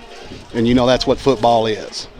So we're looking to build on. Keeping it real simple? Keeping it simple, man. We line up and hit somebody in the mouth and run it down their throat. That's basically what we do. Sounds good. It's fun. The only way to be successful is to build the foundation. It is. It's tough coaching my son. This is the hardest thing I've ever had to do is coach him. He don't distinguish between dad and coach, and it's always dad, and that's not easy or fun sometimes. Right. But so far we haven't killed each other, so we're going to stay with it and see what happens. Do you talk about it over dinner?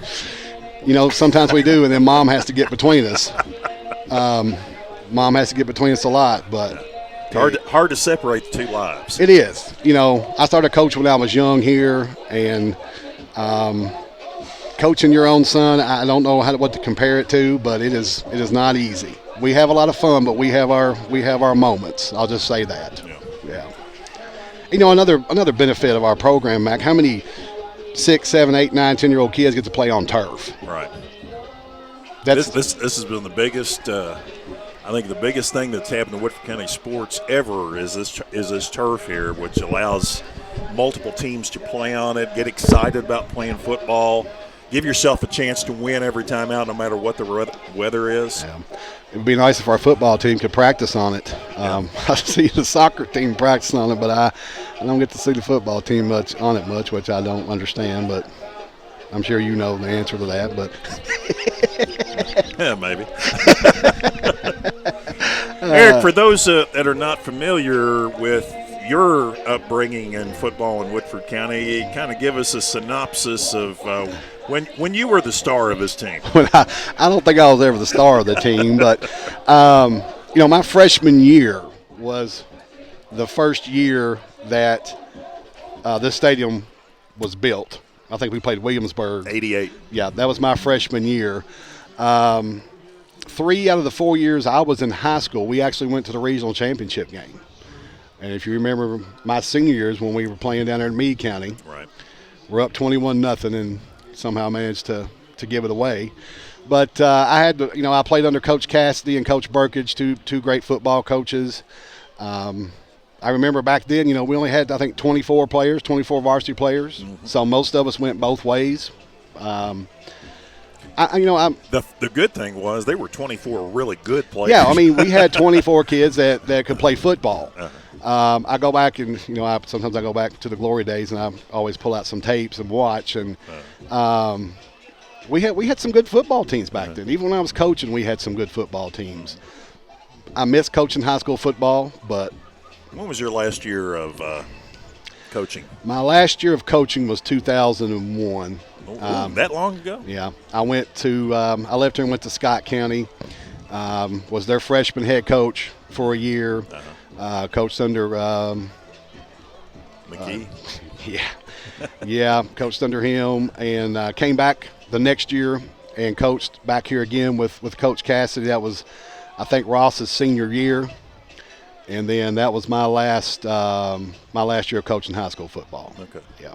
So you bowed out with Coach Cassidy. I did. Well, we're about ready to start the second half. Woodford County got a chance? We've got to establish some offense, Mac, and it's got to start with running the football. If you can't run the football, you can't throw the football. And if we don't come out and establish something here early in the third quarter, I'm not sure we're going to be able to hang around. All right. Well, we're going to get the ball first. And D. Depp and Trey Wingfield are back deep for Woodford County to receive this kick from number 5 for Anderson County, Matthew Taylor. Got a different kickoff guy than they have a PAT man. So 28-6, Anderson County up, starting the third quarter. Woodford County ended the first half with a bang, a 48-yard touchdown run by quarterback Trey Thurman. Brody McCown picks up the ball and falls down at the 25-yard line. So the Jackets will take over at that point. First down and 10. They've been kicking long, Eric, to D. Depp, not having any problem putting it up high and kicking it long to Woodford County's guy who's, he's averaging 32 yards a run back this year. I was really surprised they did that. Yeah, that time they didn't fool with it. I'll tell you what, Anderson County's got some speed. There's no question about that. We've seen that in the first and second quarter. Hopefully we'll come out here and establish the run, Mike. Hopefully that will be the case, and let's check this. I think they're already getting some width in those lines. I think you're right. Yeah, they just widened out a little bit. Elio Reyes did that. Here's a give off is to Burnaby. He's stopped by Laphart. Kid runs hard, Mac. And he still got it. They didn't bring him down. He just kind of fell forward out to the 33-yard line. They're doing exactly what you said they had to do, was get bigger splits in the line. Yeah, and they got 9 on that one. Anderson County's playing a 7 diamond, which they played when I was playing high school football, same defense. And you've got to be able to run the football off tackle. Say Lincoln County used to do that too. Yes, sir, they did. They used to stuff the line of scrimmage. Dare you to throw the football. Second down and about 3. Thurman under center. Give inside to Burnaby. And there's just no stopping him. He gets the first down easily. Drake Jackson just pancaked the kid over there. I think Woodford County just made up its mind now. We're not going to go out without a fight. No, and I'm glad to see this, because what this does is it sets up your play action pass. So a 5-yard pickup and a first down out to the Woodford County 38. Of course, you got to be clean of turnovers here. You can't be fumbling the ball, and that's, we've had 2 block punts tonight and a fumble inside the 10 that have led to 3 Anderson County scores. They got 1 linebacker in there, Mac. You pop through there, you're gone. Yep. And there's Burnaby. And he hits the linebacker, Laphart, and he's going to get 4 or 5 yards. They're going to start leaning on Anderson County a little bit. Some ball control here, but they're down 28-6. So they better make sure that they punctuate this drive with a score. Well, I think the goal here is to get it within 2 scores by the fourth quarter. If we can do that, I think we're in the ball game. Does no good to eat clock if you're not going to score at the other end. Second down and 5 as Burnaby's been the workhorse so far. Now they empty the backfield except for Dominic Johnson. They put Wingfield in the slot to the right. And Johnson gets a carry, and he is ball helmet to helmet contact there. That was Bryce Edmondson who made the helmet to helmet contact, and he's slow to rise. Wow. Yeah, that's what you call a snot locker back in my day. Johnson, I think, was immediately stunned, but I don't think he's going to come off the field. They'll have to check him out and see if he's okay. He took a hard hit right on the crown of the helmet. Johnson will lose 2. And now it becomes 3rd down and 7. Jackets at their own 41-yard line. Again, Anderson County pinched tight to the line of scrimmage. The give off in there is to Winkfield. Are you surprised they didn't try to put that one up? I'm surprised that they didn't go play action or boot it right there. 4th down, you got to punt the football. Now you're in. Well, that's very surprising, and it doesn't look like they're going to. The chain guy just moved. I don't know. Okay, now he's going back. We're going for it. I do not understand this call right here unless we're trying to draw them off sides. I don't either. You should definitely punt. Yeah, because you've got to punt the football here. When we've had them in their own territory, we've been able to stop them. But they've scored when they've had the ball in our territory. 4th down and 5. Maybe just be trying. We were just trying to draw get them off. offside. Okay. Well, that makes sense. So Woodford calls the timeout before the play clock expires. We've got 4th down and 5, and it looks like the Jackets are going to have to punt on their opening drive of the second half. And as we said, when they have put Anderson County in their own territory, they've been able to come up with some 3-and-outs, which have been very important. And at the end of the first half, we were able to get the big touchdown run. That was a magnificent run. You weren't here. No, I was sitting down beside here me at the time, but that was a magnificent It run. was, by and Trey I thought Thurman. it gave us some momentum, going in. But I still do not understand why we have such tight splits up front, Mac. I do not understand. Maybe they have their reasoning, but I coached the O-line here for 9 years, and the rule of thumb's 3 foot.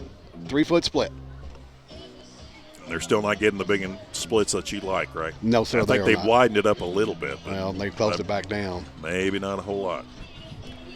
All right, Thurman, who's had 2 punts blocked. No, we're going for it, Mac. Yeah, it does look like that, doesn't it? It does to me. Okay, I thought it'd make perfect sense to try to draw them offside and then punt. Yeah, but to me and you did. They're going to draw them offside and maybe try to draw them offside again, maybe? I hope it's not a screen again. Hopefully maybe a quarterback draw. They're coming. This is the real thing right here. And Jacob Jenkins did not get downfield far enough. It made no sense at all. I thought maybe the hook and lateral was coming, but there was no lateral. Jenkins just coming off the line of scrimmage. I mean, he didn't get anywhere. No, I do not deep understand enough to that get a call. first down at all. I do not understand that call. Anderson County has the ball at midfield. You're still in the ball game, and you give them a short field to work with here. Wow.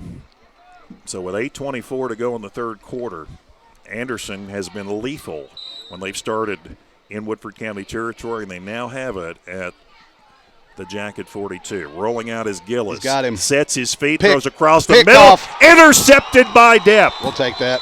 Intercepted by D. Depp. That's his 3rd interception on the season. Thank you. And Woodford County's 4th. Thank you, Anderson County. That's a gift, Mac. I don't understand that call. I know you want the home run, but you got the ball at the 40-yard line to come out and pound it down our throat. They wanted the big one. They did. Right off. They wanted to put it to bed early. So interception by D. Depp on the first play of the Anderson County drive.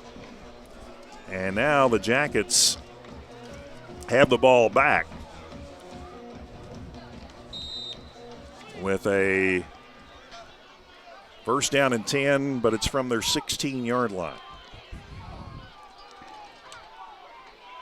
Wide receiver to the left is Richards.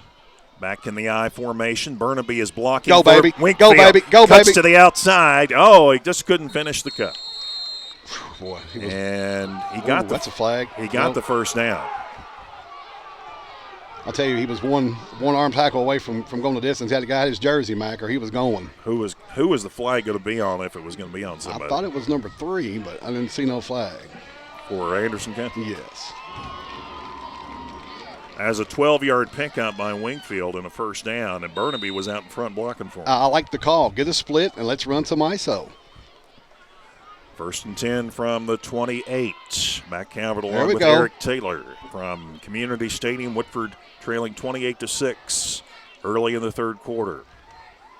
Give it inside to Burnaby, and he finally stopped. Bryce Edmondson made the final hit on him, but Burnaby has been a workhorse so far here in the second half. He got to the 32. Give him 4. It'll be second down and 6. I like play action right here, Mac. I like play action right here. All right. We'll see if that happens.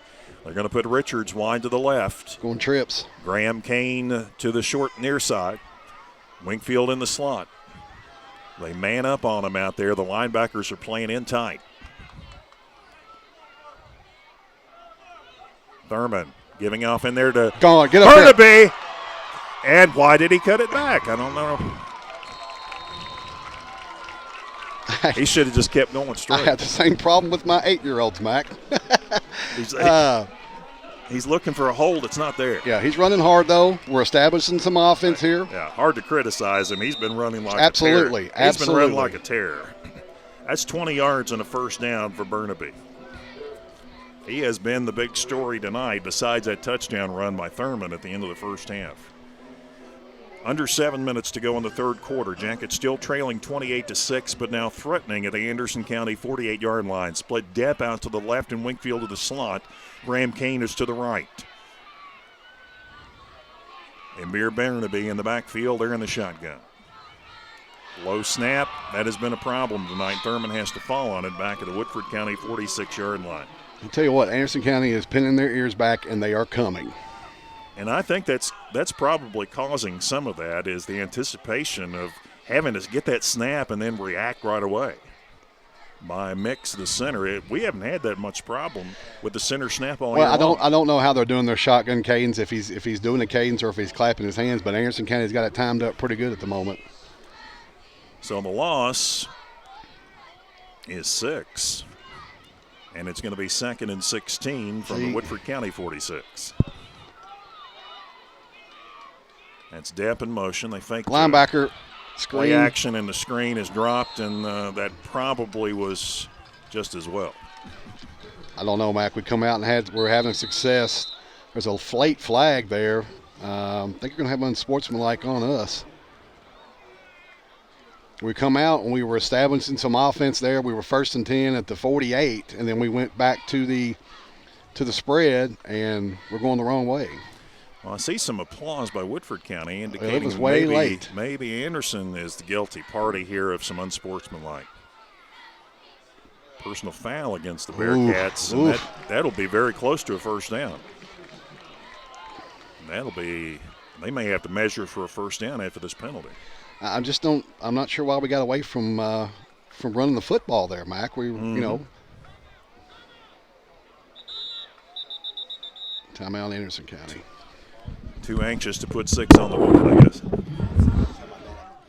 All right, we've got a timeout on the field with a score with 5:48 to go in the third quarter. Is Woodford County trailing Anderson County 28-6. You're watching it all on WoodfordSports.com. My team is made up of guards and forwards. Offense and defense. All working together as a unit. One mission, one goal. But no matter how high we're ranked, no matter what the result, there's one team we'll never beat. The sports medicine team at UK Healthcare. The top sports medicine physicians, surgeons, and athletic trainers you'll find anywhere, you'll find here. When it comes to orthopedic care, I wouldn't send my team anywhere else. This radio commercial has no zany sound effects, no funny accents, no puns, no punchlines. It's as simple as McDonald's new artisan grilled chicken breast filet. No preservatives, no added colors, no artificial flavors.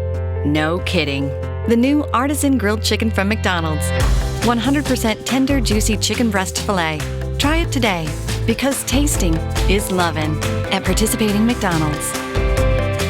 Yellow Jackets of Woodford County trying to come back from a large deficit, which has been, I guess, the story of the season, is that they have been able to get behind like they have, but then fight back. Except for the Madison Central game, they have been fighting back in games that they have been down 14-0, 21-0. And that's happened quite a bit this year. It'll be first down. The penalty made it a first down. I still say, Mac, we score here, make it a 2-possession game, we're in the ball game. Yep. It would have to give you some confidence that, hey, this game's not out of reach at all. Jacob Jenkins, the tight end, was, Jacob by his long mane that hangs down on the back of his jersey there. Sunshine. Yeah. Is that the one he calls Sunshine? I heard him yelling at Sunshine at practice the other day. He's got a mane of hair, that's for sure. Yes, sir, he does. Now, there is some talking There's going on confusion among with the chains. 3 officials I there. can tell you that. Did they measure for the first down, or did they automatically give it to them? I think they gave it to us, but maybe it wasn't. It looks like they're going to mark us about a yard, They're going to mark it 2 yards short. Yeah, it's So going to be 3rd and 2. You got to pound the football here. So it'll be 3rd and 2. Pound the football. You got 2 plays to get the first down here. And we're not doing that. Oh, maybe we are going to do that. Bigger splits in the line, huh? Got to, Mac. Well, we'll see if it materializes here. With those splits, there's nowhere to run the football. Woodford has 2 downs to get 2 yards.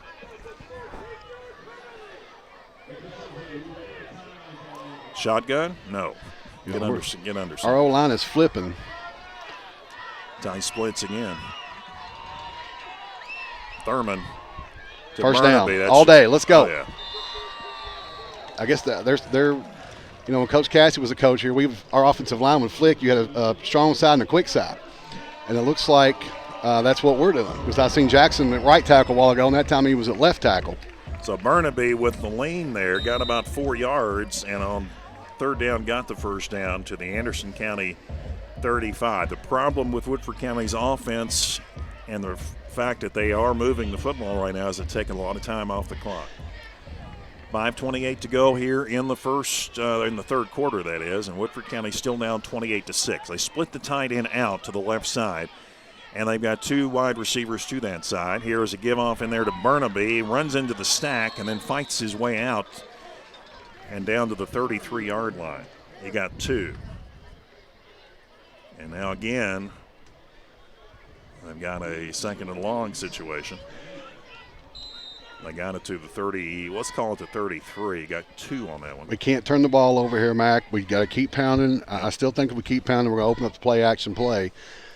But again, we've got to score here in the third quarter. And Thurman has been, let's face it, Thurman has thrown the ball tonight as well as he ever has this year. He has. He's had some drop balls that should have been caught, but he has thrown it well. He had a touchdown pass in the end zone to Johnson that was dropped in the back of the end zone. And he's had a few others that should have been caught. There we go, quarterback running keep. The option. Not very far. I wish they'd brought it to the wide side over here that time. I thought he was going to get more than he did. Yeah, it wasn't so much of an option look. It's basically a quarterback keep because there was no pitch man there. Tried to cut it back in. Maybe he should have just kept on going to the sideline. Yeah. So Thurman's run is only 1 yard. And now it's going to be 3rd and 7 from the Anderson County 32. I think you got to treat this as you've got 2 plays to get the first down here. I don't think we should try to hit the home run on this play here. We need to try to get 4 or 5 here if we can, and then try to come back and get the first down. Just like last time. 3rd down and 7. They go to the shotgun. Winkfield's in the slot left. Good protection. Got him. Got him. Johnson, touchdown. Beautiful pass. And Johnson hauls it in for the touchdown. I mean, that pass was right on the money. Mac, right on the money is the key word. Wow. We said Thurman has been throwing the ball beautifully tonight, and he couldn't have thrown that one better. He put it on a dime. Couldn't have thrown that one better.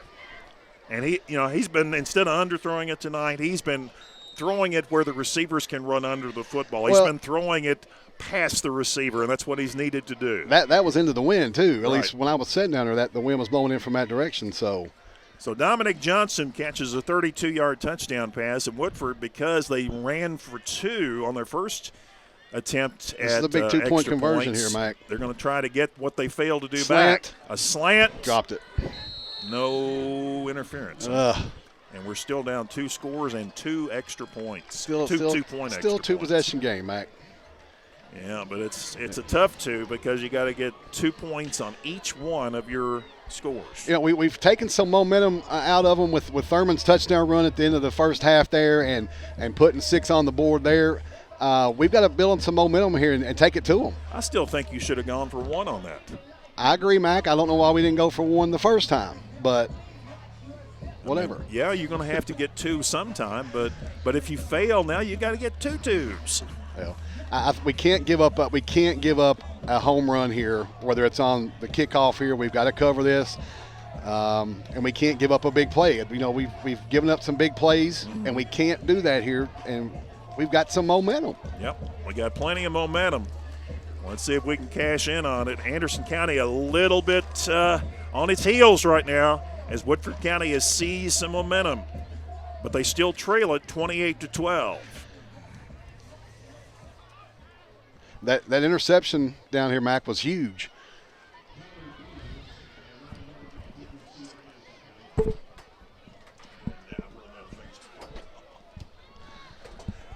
All right, we got Maxton Lippert to kick off. Who knows? Maybe this is trying an onside kick here. He's showing onside kick. Sure is. Kick the ball deep.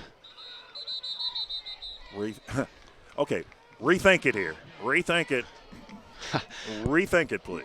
Rethink. Kick the ball deep. Our defense is playing pretty good. Let's not shorten the field up again.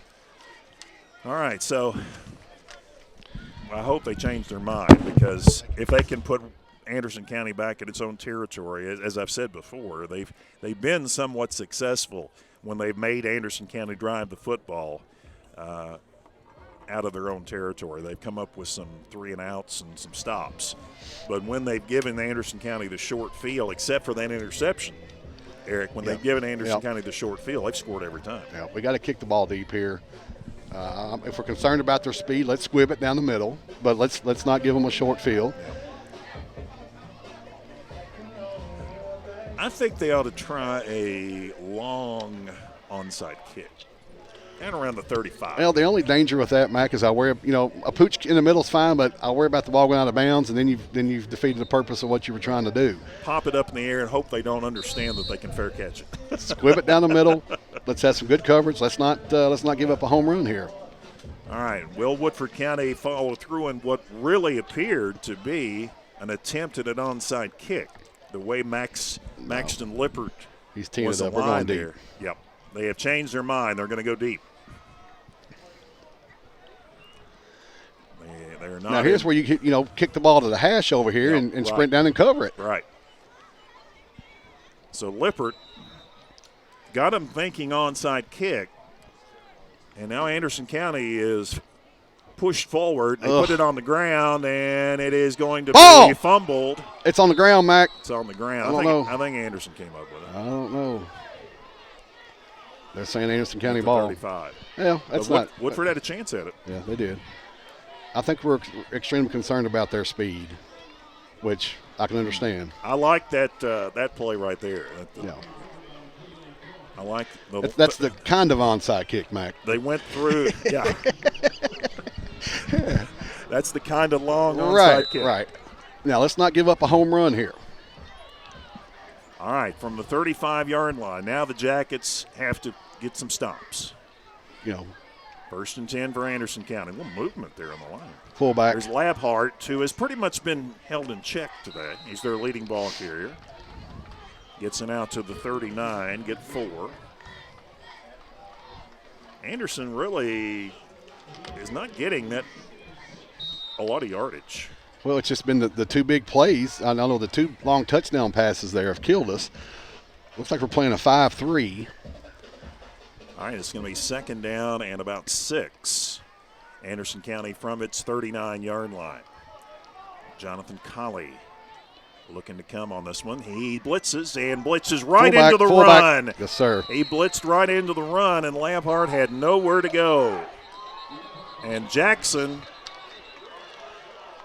is going to get a 15-yard penalty on this one. What in the world?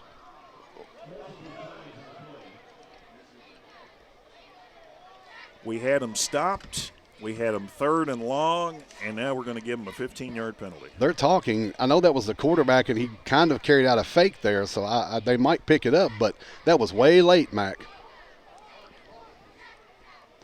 They're picking it up. Thank goodness. I mean, it was a tackle. I mean, it wasn't anything. Oh, personal foul against Woodford. They called it on him. Personal ball, foul. Personal foul. Anderson County. Okay, so the only thing I thought might have happened there is that was the quarterback. He was running the option, and maybe he was carrying out his fake, but that was well after the whistle blow. Right. apparently Jackson didn't throw an elbow no, he tackled or a fist or anything. That was just a tackle. That was just a late tackle. Yeah, he tackled him. And it was a picture book tackle, too. It was a good tackle. He wrapped, brought his feet. Fundamentals. Yeah. He must have learned that in the WYFL. I'm telling you, folks, if you're out there and you're watching and listening and you got a young and wants to learn how to play football, we got a great youth program here. So come check us out. We play on Saturdays. You can put this poster up, said tackle like Drake Jackson. Absolutely. 38. So he lost one on that one. But they're going to have the play back. Watch that wheel route. So they'll run the play over again. It'll be, nope, it's third down. 3rd and 7. 38. He lost one. Watch so the wheel it'll be route. 3rd and 7. Counter. Yet in motion, and here Pick down that. the sideline is Martin. Oh, and I think he stepped out of bounds. He did. But apparently he had 1 foot in. I was thinking maybe that neither foot was in bounds. So that was a huge play for Anderson County. And Ryan Martin has had his biggest night since the season opener against South Oldham when he scored 3 touchdowns, rushed for 140 yards, had a 97-yard kickoff return on the opening kickoff, and then ran for a 92-yard touchdown, all against South Oldham. So Martin's grab is to the Woodford County 37. Crickets? It's my text message. We have a illegal procedure. Crickets? If they score here, we might hear crickets, but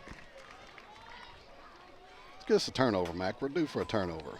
I like your thinking. Yeah, you're going to put the ball on the ground here. All right. First down and 15 after the 5-yard penalty.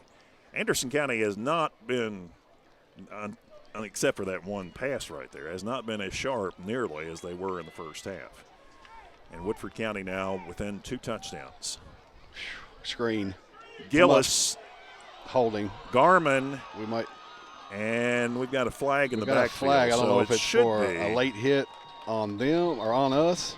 I hope it's holding. But it came out soon. It might be holding. It came out awful quick. Personal foul. Roughing the passer. Oh, Lordy.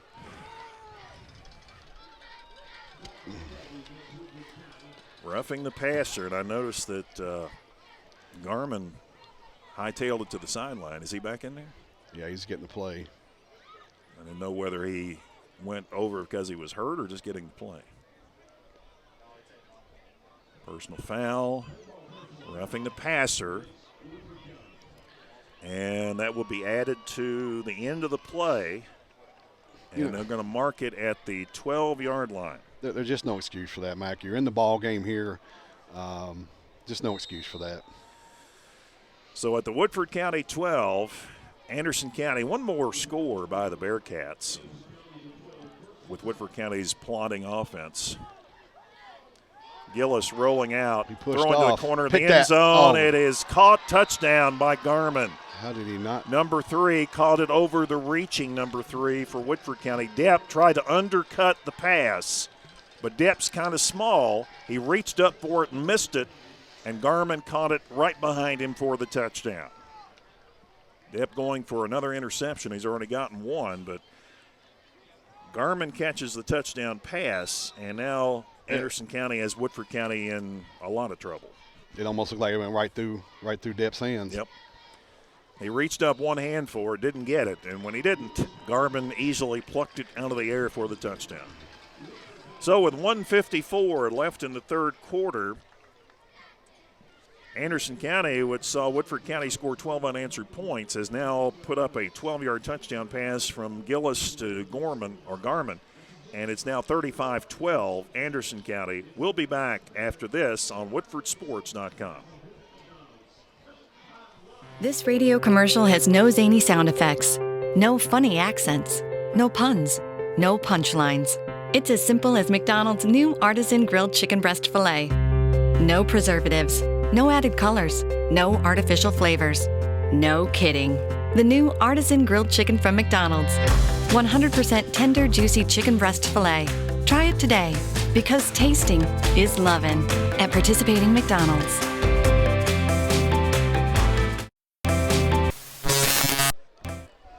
the Yellow Jackets have just been scored on. Where is Darren, by the way? Darren is calling a Lexington City game tonight. Yeah. Lucky them. I believe Henry Clay is one of the participants. I may be wrong. And here's the kick. Nubs it.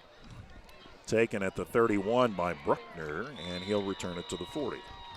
Quick strike here. So Woodford County can't do the ball control now. No, we've got to open it up, Mac. Again, you got to have it within 2 scores going into the fourth quarter. Or we would think not, but yes, we're still in the third quarter. Yeah. 35-12. And so the Jackets from their 40-yard line, good field position, will get it 1st and 10. They need to strike quickly here. Anderson County's last score was a backbreaker. Jackets had it within 2 touchdowns. 1st and 10 from the 40. Got out of the shotgun. One-on-one coverage out here. Johnson down the middle. Going back to him. Oh, he just missed him. He had gotten behind Garmin. And that was a well-thrown ball again. It was on point.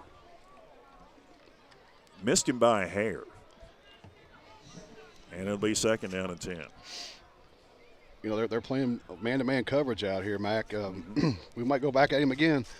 Take advantage of it. And Johnson is a good target. He's tall enough at 6 foot. Sure. And he got behind Garmin. He's got plenty of speed.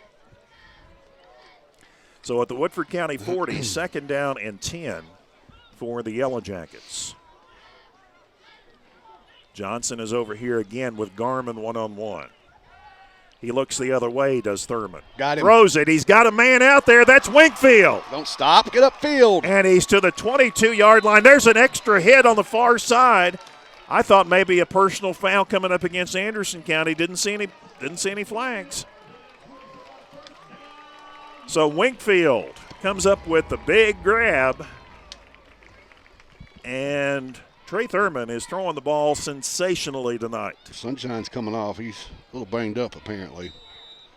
And it's down to the Anderson County 21-yard line. That's a 39-yard hookup with a man who was set up in the slot. The ball was on the money, Mac. Yep.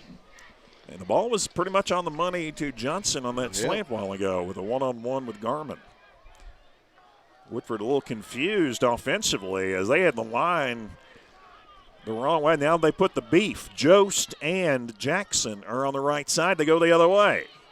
This is Burnaby on a 1st down. May have only gotten a yard. They had alignment problems galore there. Yeah, people moving, some confusion going on. They got to the 21. That's no gain. They better settle down here. They're not going to be able to get close enough to make the fourth quarter interesting. Thurman re-enters the huddle. 35-12 our score. We're under 40 seconds to go here in the third quarter, and Jalen Washington is checked into the backfield. Jonathan Colley has now checked in at one of the ends. And this one's way over. Yeah, that one's not even close. They tried a double move there. Yeah. And Depp was the intended target, but looked like a post flag, and he had him open. He just overthrew him. Yeah. Maybe expecting him to run a slightly different route. No, I think they were on the same page of the route. The ball was just not in the right spot. Okay. Well, that's by far the most he's overthrown anybody tonight. Thurman down. has been deadly with his passing. 23 seconds on the clock, so Woodford will get a chance to run another play here in the third quarter. But Johnson is the wide receiver over here, but he probably is going to draw double coverage. There he is, and they threw too high for him. So I just don't like that call, Mac. It's 3rd and long. You got 2 plays to get the first. You got to get at least 3 or 4 yards there. Their free safety had he was paying a lot of attention to Johnson over there. So basically they had the inside route covered, and they had the corner route covered with the cornerback. So they were not going to let that pass get through. Fourth down and 9. I like to see them boot Thurman over here, but we're in the shotgun, so that's not going to happen. Again, Johnson pretty much double covered over here, and maybe triple covered as the linebacker widens out. 35-12.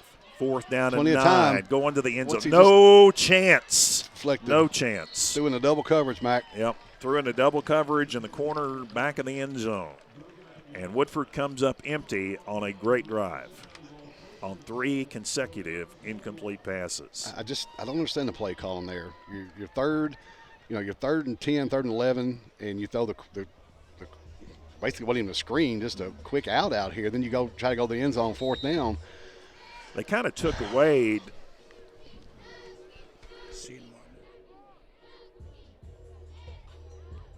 Thanks again to Buck Stewart, who was with us for the first half. He's going to be here most of the weekend, rekindling some old memories with some former players, and Eric is one of them who will be. Are you going to go to that?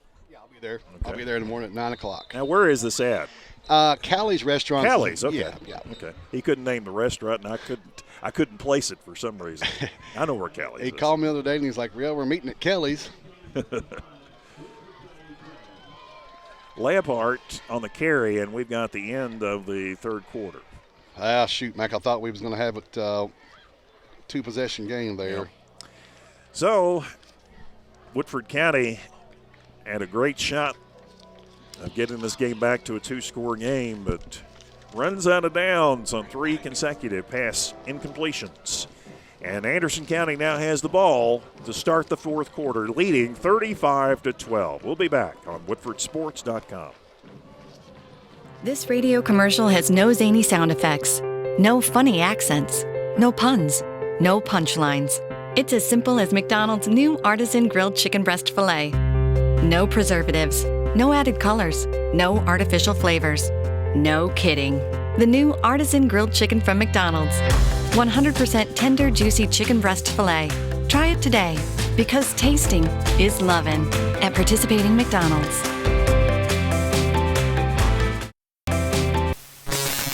I'm Louis Gaver with Sutherland Chevrolet. Come see us. We'll show you how we make buying a car fun again. Sutherland's the only dealer in the state to be awarded the prestigious GM Mark of Excellence Award. And we're easy to get to. Just 6 miles past the Fayette Mall. No hassle, just the Sutherland advantage. For price and selection, nobody's best Chevy deal.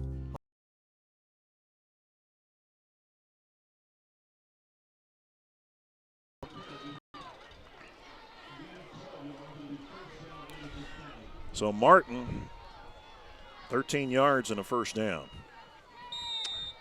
And Anderson County wants to keep that clock a-churning.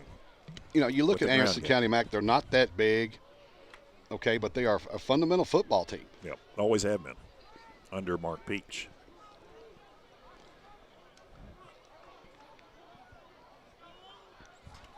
Out of the shotgun, they faked the inside route, and yes, Gillis is going down. We had the wheel route going out here, and luckily we had it covered that time. Seth Jost on the sack.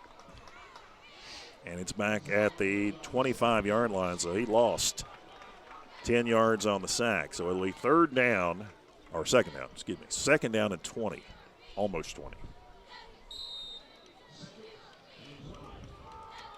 Woodford County has Jost in there. Ryan Mix is over the nose. Elio Reyes, those are the 3-down linemen. Jackson is the outside linebacker on the right side, and Dominic Johnson on the left side. Fullback. They run it with Martin and Eldridge with a form tackle at the 27-yard line. Not a whole lot for the running back. You just have to wonder, again, we don't know how good this team can be because they give up so many points early. And then they come back and look like, hey, they're going to play this evenly the rest of the way, but we give up too many points at the beginning. And I'm sure Coach Johnson's racking his brain because, you can't come out and feel somebody out and say, oh, we can play with them and then try to play from behind all the time. It just don't work. There's little solace in it being a comeback team. Ball up in the air, recovered by Johnson on the interception. Dominic Johnson Take it to the house. 25. He's to the 20. Take it to the He's house, to the baby. 15, the 10, the 5. He may have scored. Johnson is going to be down at the 1. Oh, he got in there, didn't he? I thought he did. I thought he got inside the pylon. I thought he got inside the pylon. A 33-yard interception return by Johnson. And it'll be at the Anderson 1. And now you got to wonder, why is Anderson throwing the ball? Yeah, that's a great question. Quarterback got hit. The ball just fluttered up in the air. We were beat early. We were beat deep early, but we had pressure, so he couldn't throw it. It was the contact that caused the bad pass, and that could have been disaster had the contact not occurred. Yeah. Woodford is now with the football inside the 1, so they can finish what they tried to do just a second ago. Yeah, put your big boys at guards here, and let's get a sneak and get 6 points on the board. It only cost them 10 seconds. Now, this is where you do want to shoot a shoe split, Mac. This is where you do want to tighten it down. All right. How about Thurman just quarterback sneak? Right behind Big 52 there. Or as Darren likes to say it, go on. Why? Why are we handing the ball back 5 yards deep, Mac? And we just lost. So Wingfield is stopped back at the 2. Or they're going to put his progress. He's at 1.5, Mac. So 1.5. Yes, sir.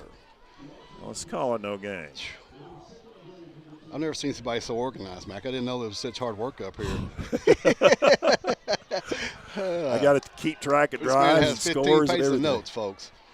All right, it'll be now. It's tougher. Barnaby touch. Burnaby down. on second effort. Yes, sir. Scores from about 1.5 yards. Let's call it 2 yards. A 2-yard touchdown run by Burnaby. I'm saying get one, and you're still in a 2-possession game. Absolutely, get one here. Get one. They're not. They're going for 2. Get one, coach. I like a boot in this situation, Mac.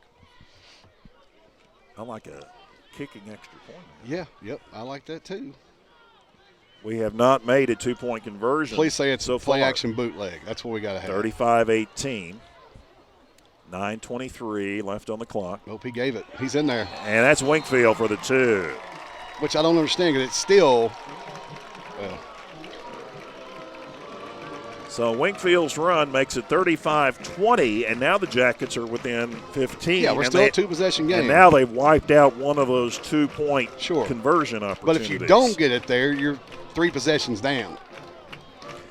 So Woodford County 20, Anderson County 35 with 9:23 still to play. Woodford County will be kicking off when we come back on WoodfordSports.com. Hey, Amy, do you have... Not now. I'm taking a sipcation. A sipcation? Yeah, not a vacation, not a staycation, but a sipcation. Get a McDonald's flavored tea, take a sip, and that perfect sweetness takes you straight to paradise. We should take more sipcations. And nailcations. And spacations. Put it all on the calendar. McDonald's flavored sweet teas take you to paradise. Enjoy a wonderfully refreshing peach or strawberry flavored tea for a hint of sweet fruit flavor. And participate in McDonald's.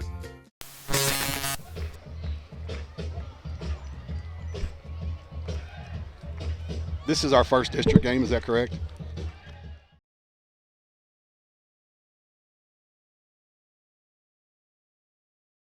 Go to Madison Southern next week, to Montgomery County the week after, and then finish up with Central Hardin at Central Hardin before the playoffs begin the following week. So we've got 4 more games after the senior night. Coach Johnson needs to be deeper.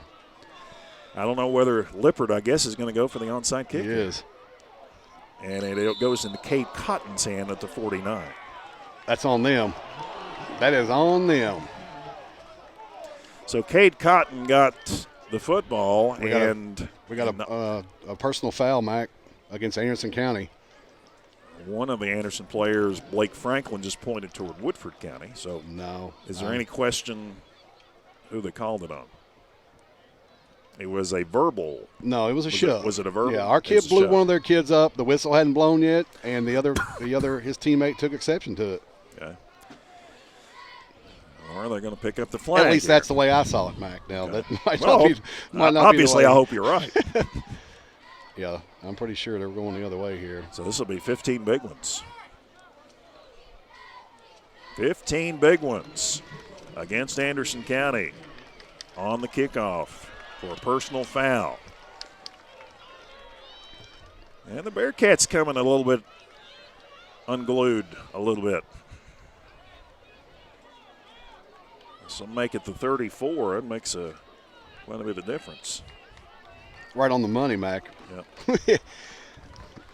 All right.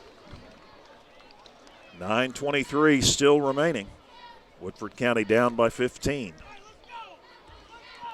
Let's see if we can do a UK versus EKU comeback. Yeah, we're about in the same boat, aren't we? Yeah, pretty much. 2 touchdowns behind. We got Stoops down here, so. Oh, you said that. Is he really down Yeah, there? he's down there. The interesting that the pick that cheerleaders got the pink pom-poms going tonight. Yeah. That one is to Franklin, and not much. No, that's Garmin. Number 3, Garmin catching it at the 33. He lost 1. Anderson not playing very steadily right now. It's second down and almost 11. Well, we've almost lulled them to sleep. Yeah. They're almost in a position, well, what do we do now? We got a 2-touchdown lead, and we still force the action. Long count. Ooh, Give it off to Martin, trying to get to the outside, cuts it back in, and it'll be third down coming up as Woodford swarms to the football at the 41-yard line. 8-yard gain by Martin. You know, they just ran a power off tackle right there. Our defensive end came upfield instead of taking that thing on with his inside shoulder. And he found a gap. Yeah, that's exactly what happens. When you go upfield, you create that seam. It'll be third and about 3. So he made third down a lot more simple. Jalen Washington was set to check in. Now they bring him back. Like I say, we watch the football here first and foremost. Jost, Mix, and Reyes. We're lined up off sides. Is it Jost who lined up offside?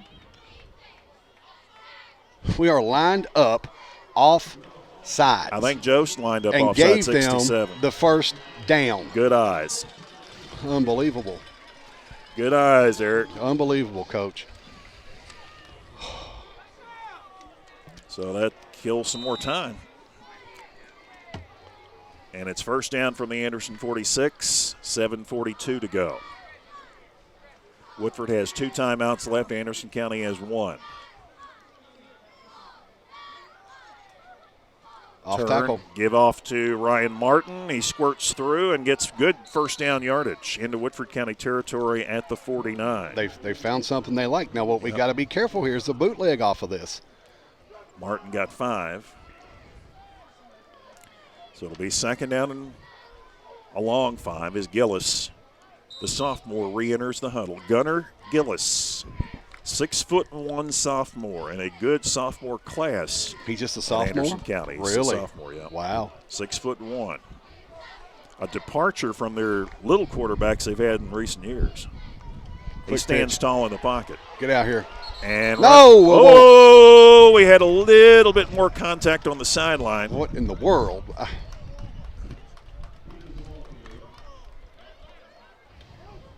You got to have discipline, Mac. You just, I know you're getting beat, but you got to have discipline. You can't do something stupid here and hurt your team. I believe that was Peters, and he didn't get anything. So it'll be third down and 5 coming up from the Woodford County 49-yard line. Biggest play of the game up to this point. We're playing man. Peters in the slot. We got to get there. We got to get there. Gillis throwing it. He's it's almost intercepted. Cutting in front of the football was Ben Nash, and he nearly had him a pick 6. Oh, he was going to the house, Mac, if he caught it. Wow. And that will force not only a punt, but it stops the clock with 6:36 to go. They're punting in the wind. I like to see us try to block this here. Well, depth's not getting very deep, is it? That wind, I'm telling you, there's a pretty good wind out there, or at least there was earlier. Flags are pretty still right now. Yeah, they are now. Wobbly kick. Come get it. Dip Oh, in he trouble. fumbled it. They got it. He was in trouble when he tried to short hop. The ball gets loose. Now, how do they know who recovered it? That's going to How do they know who recovered the football? That's going to be a good question because there was an inadvertent whistle. He's pointing to Woodford County. He's pointing to Woodford County. Oh, he's changing his mind. He's giving it to Anderson County. You didn't know. They didn't know who recovered it. It was too quick. Yeah, the ball is still loose, Mac. We pulled it out. We pulled the ball out.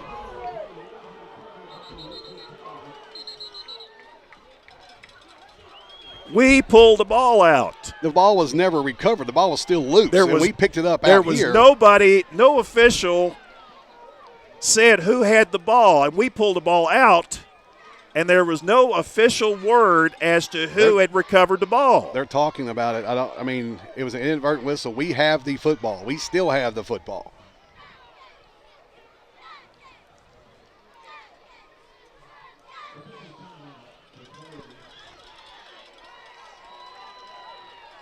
Woodford may be sending its offense on the field. I think they're giving it back to us. I think they are. They have to. There were no official that made an official. And you might have cost us a touchdown with your inadvertent whistle. Exactly, because Jacob Jenkins was on his way for a touchdown. It was an inadvertent whistle. They're giving it back to us. That's the right call. That is the right call. I agree totally. You cost us 6, but at least we're getting the ball back. I agree totally.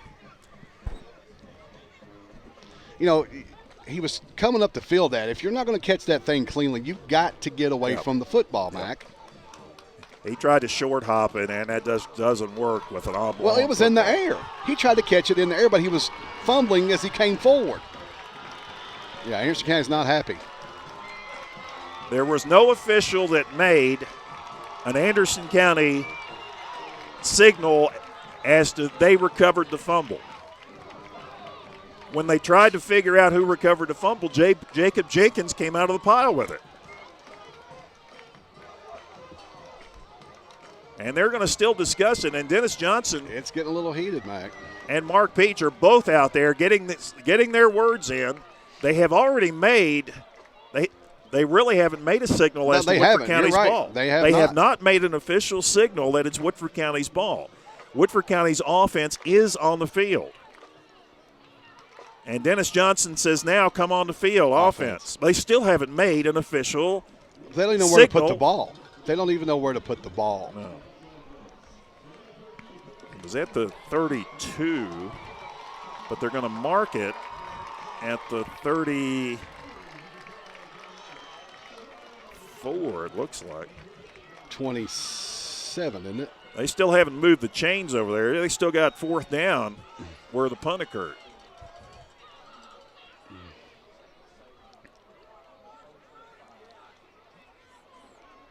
Feel a loss of control here? I think it's teetering on the loss of control here, Mac. But they put themselves in that position. Yeah. That whistle should have never blown. That ball was free. This is the clueless part of the game right here. Now they finally moved the chains. But this absolutely is the right decision. Absolutely. But the inadvertent whistle, as you said, cost us a touchdown. Cost us 6 points. Yep. That is, if Jacob Jenkins' knee wasn't on the ground when he took off with it. Counter. Get up in here. Jackson ahead. Jackson didn't get a good block there. Well, Barnaby didn't read his block. He was kicking out. And now what do we got? Well, we had Winkfield trying to draw a personal foul. The kid touched him, and he flopped like he hit him with a baseball bat. Oh, brother. Burnaby got 2 yards. It is 2nd and 8. 6:01 to go. They're coming. Thurman back to pass, throwing long, way overthrown. Intended for Malik Richards down on the Anderson 35. And now it's 3rd down and 8. We're holding. Our left tackle got beat. This all may be for naught. You think they'll decline it and make it? No, they're going to take the penalty. Oh, he's waving it off. Waving it off. We tackled him. Our tackle tackled him, you know what I'm saying? Second down, and now it's going to be third down and 8. We need to pick up the first down. Yeah, we got to get the first down. That's got to be the first priority. What about a slant? We keep trying to hit the home run. Down the sideline. He's out of bounds. Now, that's just good coverage there by Tyler Peters as he forced the receiver along the sideline stripe. I do not understand the play calling. We got to get a first down. Why are we trying to hit a home run, Mac? Tyler Peters did a wonderful job of covering that route. He used the sideline as an extra defender and forced the receiver. I'd like to see us try to get something over the middle here. So fourth down, this may be the last opportunity, the last gasp for Woodford County tonight. They've had to come back from a 28-0 deficit. It's now 35-20. Thrown over the middle for Johnson. Great play by Cade Cotton. Great to play. Reach around with a right hand and knock it away as Johnson was about to catch it, and it would have been a first down. Without contact, Cade Cotton measured that perfectly and got that right hand in there to knock it away. And so just as another drive, Woodford County ends the drive on 3 straight incompletions. And with 5:46 to go, Anderson County now has the football. Power on off Woodford tackle. County 32. Sweet. Give it to Martin. Stretch him out.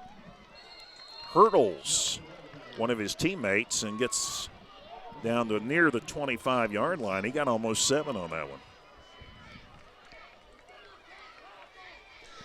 I would like to see our defense pursue because, he had a natural cutback there. And when your defense pursues like they're supposed to, that don't happen. Yeah. We got to see a lot of hands on the hips out there too, Mac. We're tired. Second down and about 4 from the Woodford County 25-yard line. Wishbone backfield. Give it in there to Martin, and he's going to get a first down. Kid runs hard. They're in the wishbone, and we're in a 4-man front. If you're Mark Peach right now, you got to say, guys, forget all the extracurricular stuff. Yeah, walk away. Yeah. Yeah. If we do the extracurricular stuff and get these penalties that stop our drives, we're giving them a chance to get back in the game. I don't think you're going to see them put the ball in the air here. So Martin's run is 5. It gets him to the 20. We've got a timeout on the field with 4:56 left. And Woodford County, have they breathed their last? With 4:56 to go, they ran out of downs in their own territory, trailing 35-20. We'll be back right after this on WoodfordSports.com. Hey, Amy, do you have... Not now. I'm taking a sipcation. A sipcation? Yeah, not a vacation, not a staycation, but a sipcation. Get a McDonald's flavored tea, take a sip, and that perfect sweetness takes you straight to paradise. We should take more sipcations. And nailcations. And spacations. Put it all on the calendar. McDonald's flavored sweet teas take you to paradise. Enjoy a wonderfully refreshing peach or strawberry flavored tea for a hint of sweet fruit flavor. At participating McDonald's. Is the injured player. He was the one that recovered the Thurman fumble that led to an early touchdown. I wonder if that's, you remember Jacoby Bostic? I'm sure there's probably some kin there. I do remember that name. He was their big fullback they had. Yeah. I think that was the year that Whitaker dropped that fourth down. Oh, yeah. The tight end, he hit him right in the hands and he dropped it. There's Martin. I'll tell you what, Mac, they are quick. Yeah. Martin is their quickest back, and they're tossing to him and trying to run the stretch to the corner. They get 4. It'll be 2nd and 6. 4:22, and every second that comes off the clock is disastrous for Woodford County, trailing by a pair of touchdowns. Under center is Gillis. Gives again to Martin. Ball. We got it. We got it, Mac. And Woodford has recovered it. 4 minutes to go. It's not over yet. Not what Mark Peach was looking for there. It's not over yet. You got to wonder if Woodford County trying to be opportunistic and trying to rip the ball away, but I don't know. Did you think he just fumbled on his own? I think he just fumbled the ball. He got one, but he fumbled, and that's uncharacteristic. But can our engineer bring up the replay here? Only if it involves a scoreboard. Can you replay the time that went off the clock there? Tripp's right. 1st and 10 from the 15. Step up screen. Middle screen. Again. Just hasn't worked all night long. Again, they blow it up and there's no game. It seems like we're one block. Every time we run a screen, we're one block away from doing something. Yep. So there's no gain on that play. And it'll be 2nd and 10 from the 15. Clock stopped on the incompletion, 3:52 left in this one, but we have a timeout on the field. Who took that one? We did. Is that our last, or is it? I think we've got two left. I don't think we used one, have we? The clock says both teams have one left. Yeah, maybe we did. So we tried to draw. Did we try to draw them off sides? We took a timeout and we tried to draw them off sides. So both teams, according to the scoreboard, have one timeout remaining. Woodford County's facing a 2nd and 15. Don't forget that next week we will start our 3-game adventure on the road with another district game. It'll be at Madison Southern down in Berea. They don't have Damian Harris anymore. He's down in Alabama. Yeah. But they do have a pretty good team this year. And then that will be followed by Montgomery County the following week. That's 2 really tough ball games for the Jackets. So are we guaranteed a playoff spot? Guaranteed, because there's only 4 teams in our district.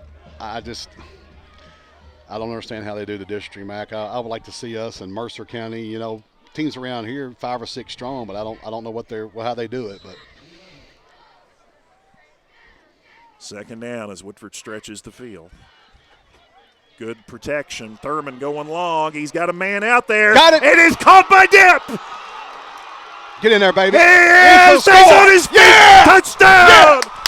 Yeah. He stays on his feet. Touchdown. D-Dep ran through a tackle, stumbled for a moment, looked like he was going to go down, but Garvin couldn't get him. Touchdown, Woodford County. 85 yards. Strike. That wasn't the kid that was taunting him earlier, was it? Looking back at him when he was scored down here for Anderson County? I think so. He just returned the favor. Thurman to Depp, 85 yards. Now we're going to kick, Mac. Yeah, we need to kick. It's not over till it's over. Well, I say that. We've got something funky going. Brody McCowan. What in they tried to be cute, and they couldn't come up with the 2. And now it's a 9-point game. I'm not even going to say anything. I don't have anything to say. You kick the extra point there, it's a 1-possession game. And as we said, Lippert has hit 16 straight extra points. He has been like automatic, 20 out of 22 this year. Hasn't missed since the West Jessamine game. Mac, you kick the ball there, it's a 1-possession game. Then you go for 2. The decision-making on conversions tonight has escaped us. You give up a certain, what we feel like would be a certain kick extra point to put you within 8. Yeah. I don't, and that'd be a shame if they end up costing us the ball game right there. It really didn't matter. They had to kick. We had to kick. Yeah, you're right. There was no. They had to kick. You didn't have to. I mean, it's an automatic decision. You go out there and you kick the extra point.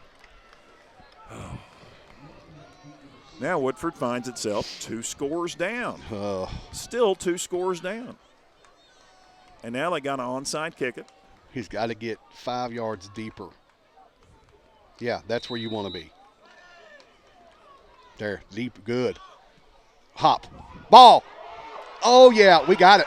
We got it. We got it, Mac. Woodford got it. Coach Johnson was 5 yards deeper that time. He had more time to get that bounce, and we got the football. Recovered along the sideline without being out of bounds. I thought the recovery was going to be on the stripe and not go our way. I thought he was out of bounds, but we don't have instant replay, and there's nobody in the booth to ask, so we'll play football. Who recovered that, did you see? I did not. So Woodford has the football at the Anderson 45, and now think back with the extra point. Think back with the extra point. This could be the tying drive right here. Instead, the best we can do is get within a point. And then try another onside kick. Decision making.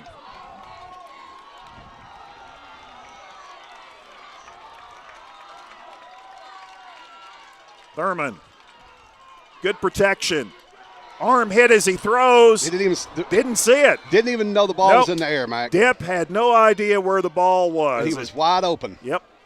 And I think he could have caught that for a score. If he didn't pick the ball up out of the air. I like to see a quarterback draw here, Mac. They're open. I mean, they're dropping everybody. It's opening up in the middle. Got to get your first down. Yeah. You got to get the first down. Now that you missed on first down, you got to get the first down.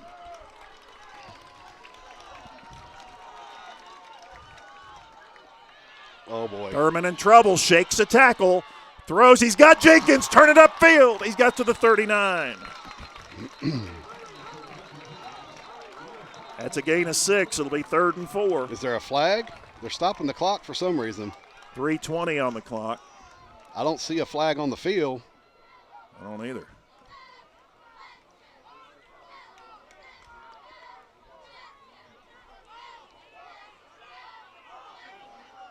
Was there I don't know. They're pointing at Anderson County sideline for some reason. Was there a injury? Number 57 went off the field. That was Gunnar Lee. Now it's an illegal procedure against Woodford County. Illegal formation. We had too many guys in the backfield. So that rubs out the play. And instead of 3rd and 4, it's going to be 2nd and 15.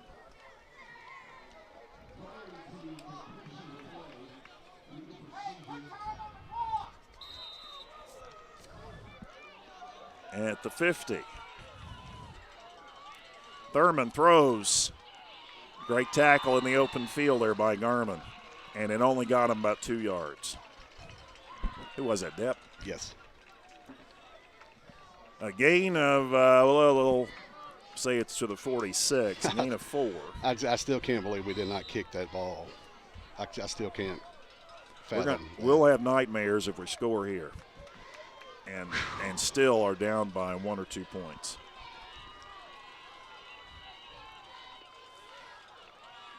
Looks one way, then the other. Great protection by Thurman. Throws down the middle. It is incomplete. Recovers. And it's only because Depp got in there to play defense, prevented the interception down on the Anderson 12. Depp actually played defender there because the ball was about to be intercepted. Now we're down to 4th down. 4th and 11. Last chance for Woodford County here, you would think. Trailing 35-26. Well, you got some great blocking there, didn't you? Yeah, he's got plenty of time. But they're going to bring the house this time. You can bet that. Did we call a timeout? Because we're going to get a delay a game if we didn't. Certainly, it looks like they're on their way to getting that.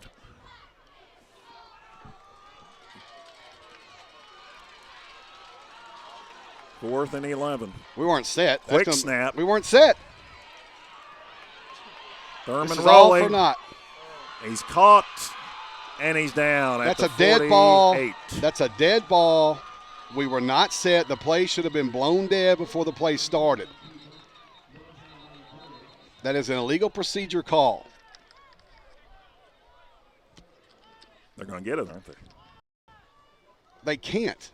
It's a Yes. They declined the penalty. It's a pre-snap penalty. There's no option.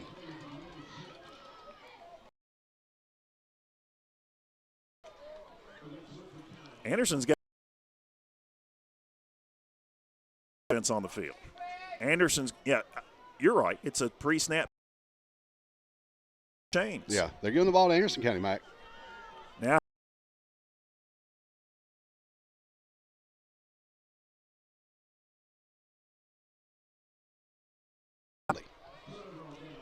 they're not seeing, so.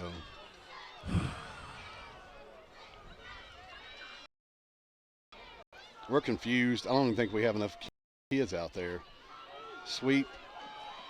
This is Martin getting hit by Jalen Washington.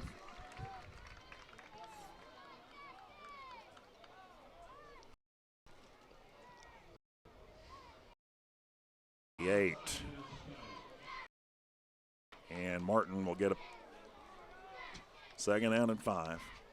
We're under 2 minutes to go, and Woodford's valiant comeback is going to fall short tonight. Unbalanced right. Power off tackle. Martin again on the cutback will get the first down. They're just running a single wing. Well, they're unbalanced right, and we're not shifting to compensate for that. So they get to the 32. That's an 11-yard pickup and a first down at the Woodford County 32.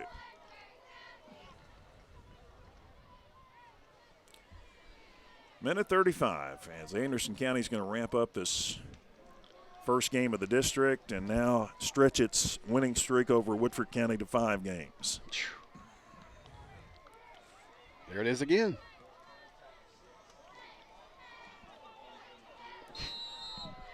They want the ball in Martin's hands despite the fact that he fumbled last time. I just don't understand why we're not seeing the unbalanced line and adjusting to it. But so Martin rips off another 5, and we're under a minute to go. And we have a timeout on the field, and the timeout is going to be charged to Anderson County. 57 seconds, all that remains on the clock. Woodford County trails Anderson County 35-26. Isn't like an illegal procedure call, like if you have an offensive lineman that moves, they throw the flag and blow the whistle, right? Right. Is that not the same principle if if a wide out is not set? Is that not the same principle? Before the snap. Right. Coach Johnson and you don't have a chance to decline it. Right. It's right. But Coach Johnson, because it's a dead ball foul. Coach Johnson didn't argue it, so maybe I'm wrong. But no, I see your point. It sounds like a good point to me.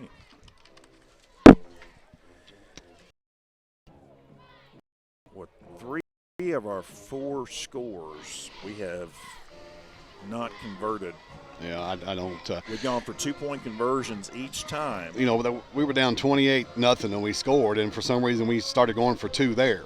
I don't understand. What'd you say Lippert was on extra points? 16 out of 16 of his last 16. He's 20 out of 22. Hasn't missed since the West Jessamine game, the second game of the season. Martin hit hard in the middle. Got about a yard. To the 27. And it's going to be 3rd down about 4. Woodford has no timeouts left. They can take a knee here, and it's the ball game, Mike. Yep.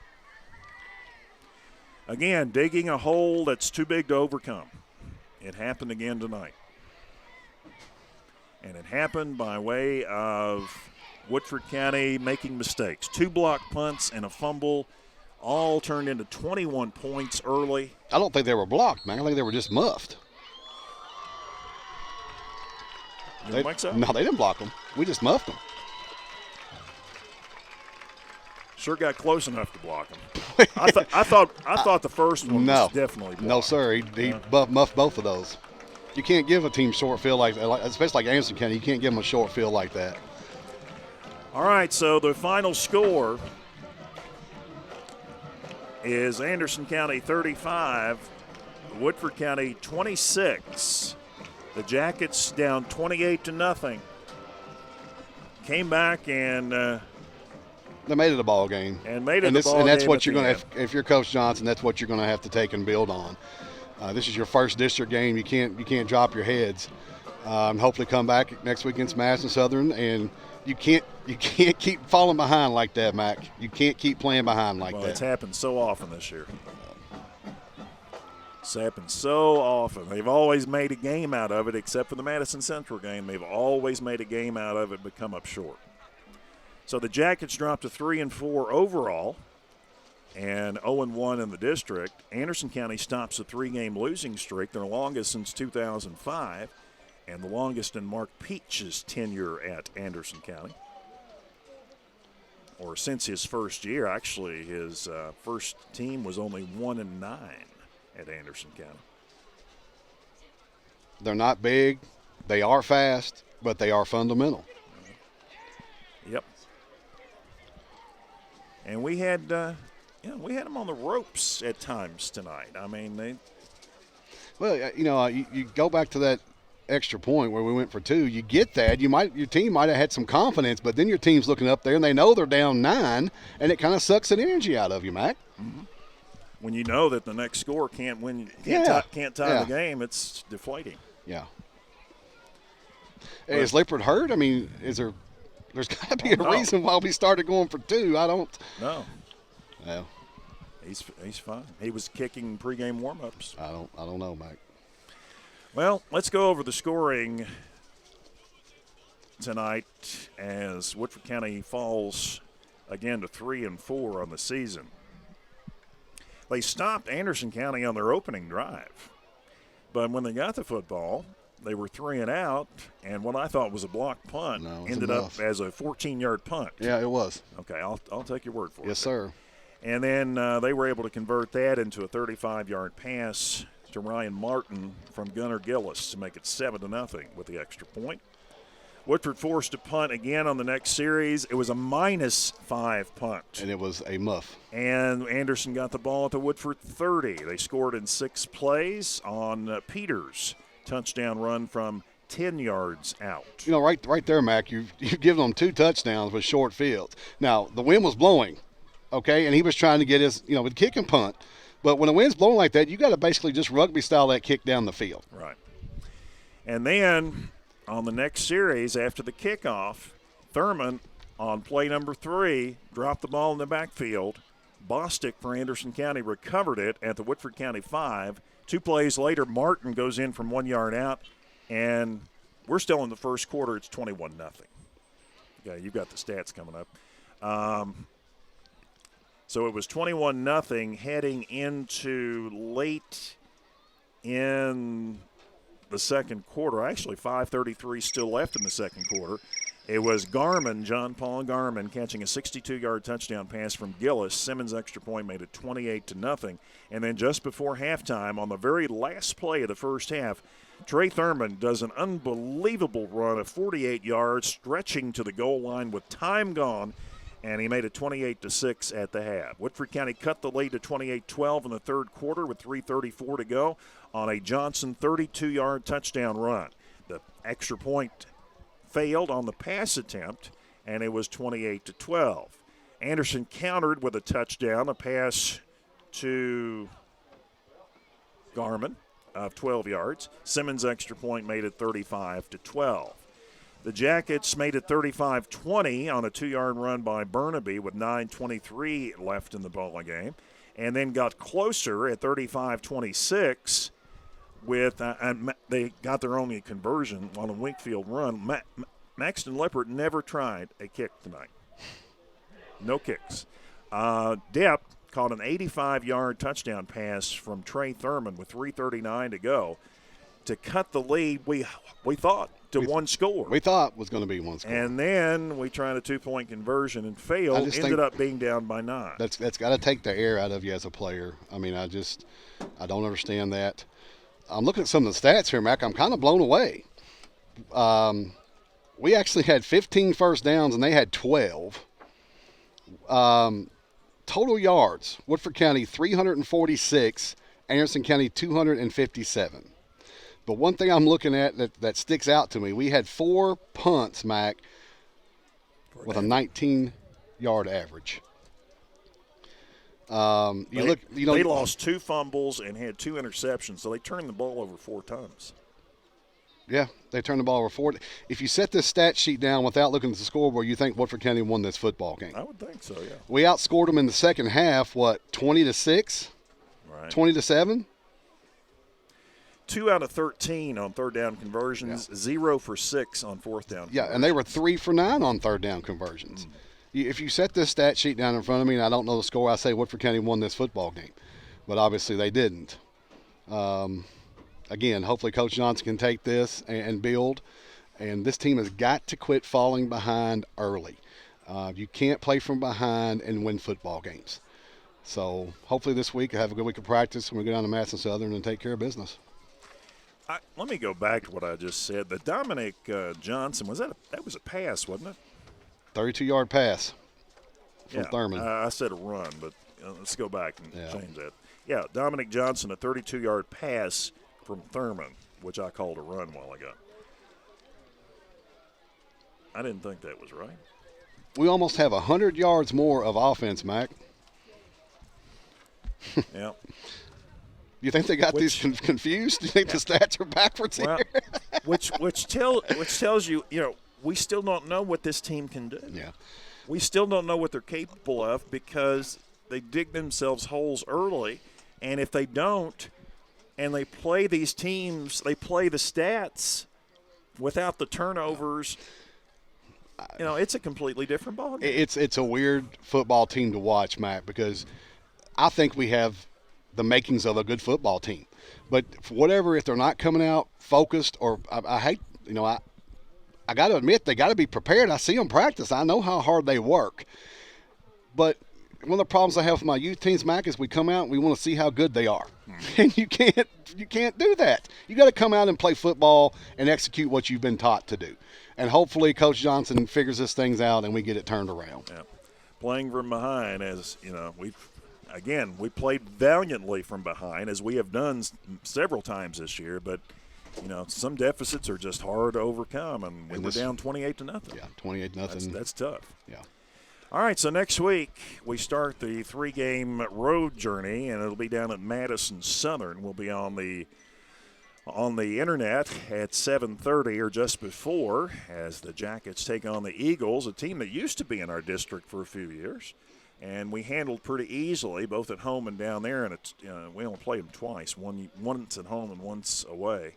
But they are a much stronger team than they were back. Yeah, and I'm sure it's going to be a good atmosphere. They've had some success the last few years with Damian Evans down there, so I'm sure it'll be a festive place to go play football. And hopefully we don't play from behind. Enjoyed it. Yes, sir, Mac. Thanks for coming up. And hope to see you in the morning. The color. Okay. Yes, sir. Okay.